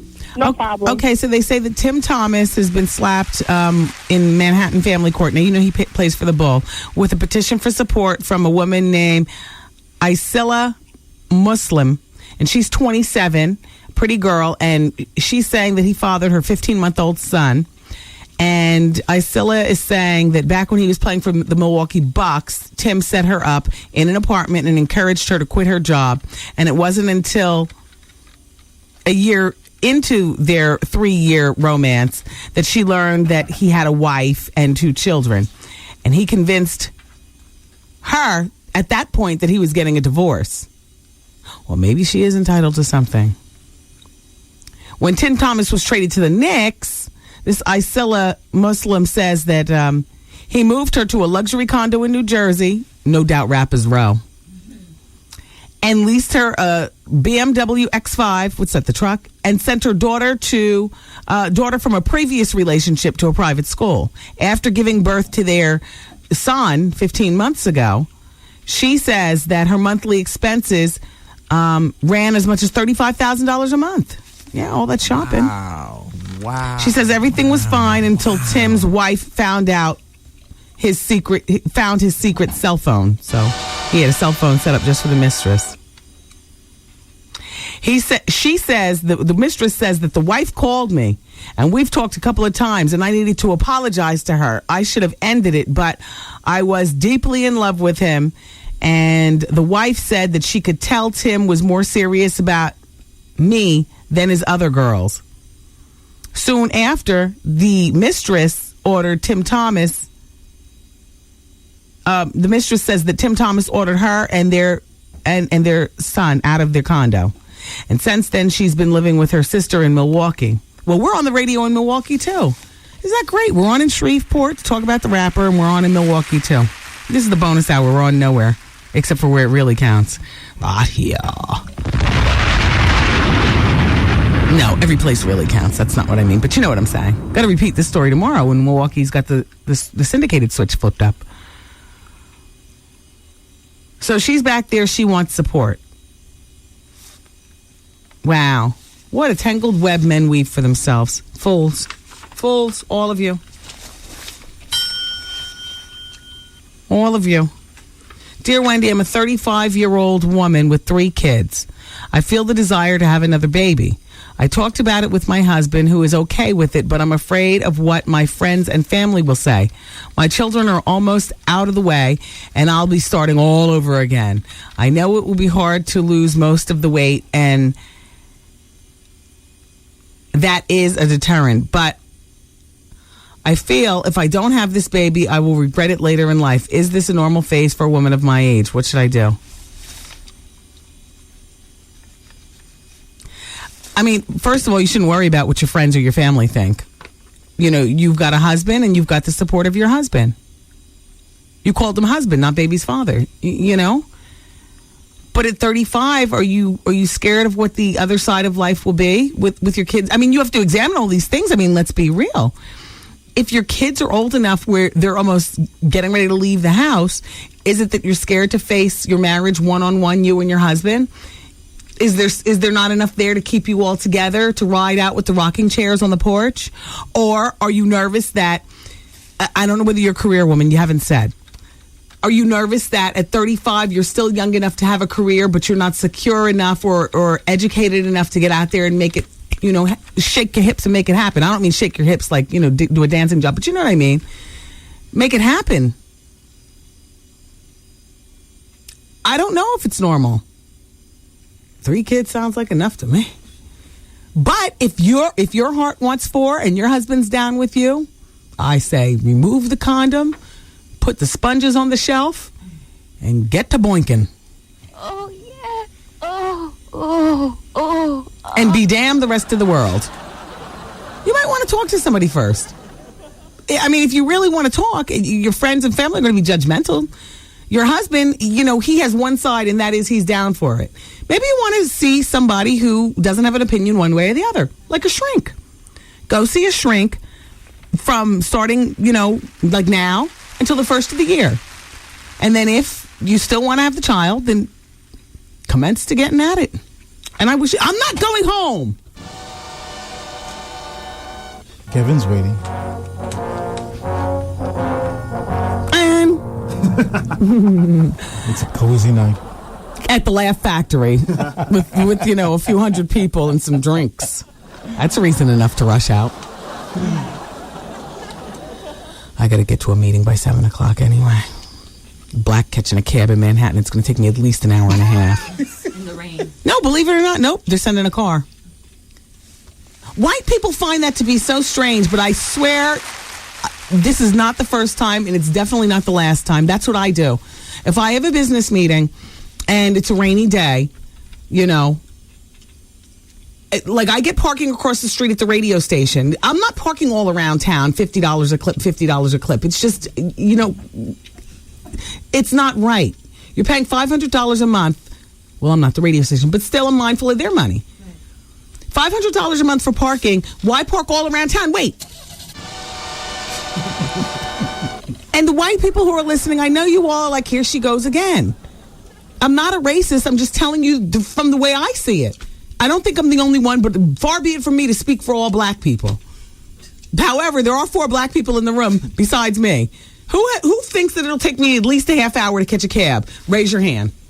Everybody, unanimous. I'm telling you, white people, sometimes I grab one of you all just to catch the cab, give you $5 extra, thank you kindly, and I get in the cab. The cab driver is startled that, you know, you're not getting in with me, but you know,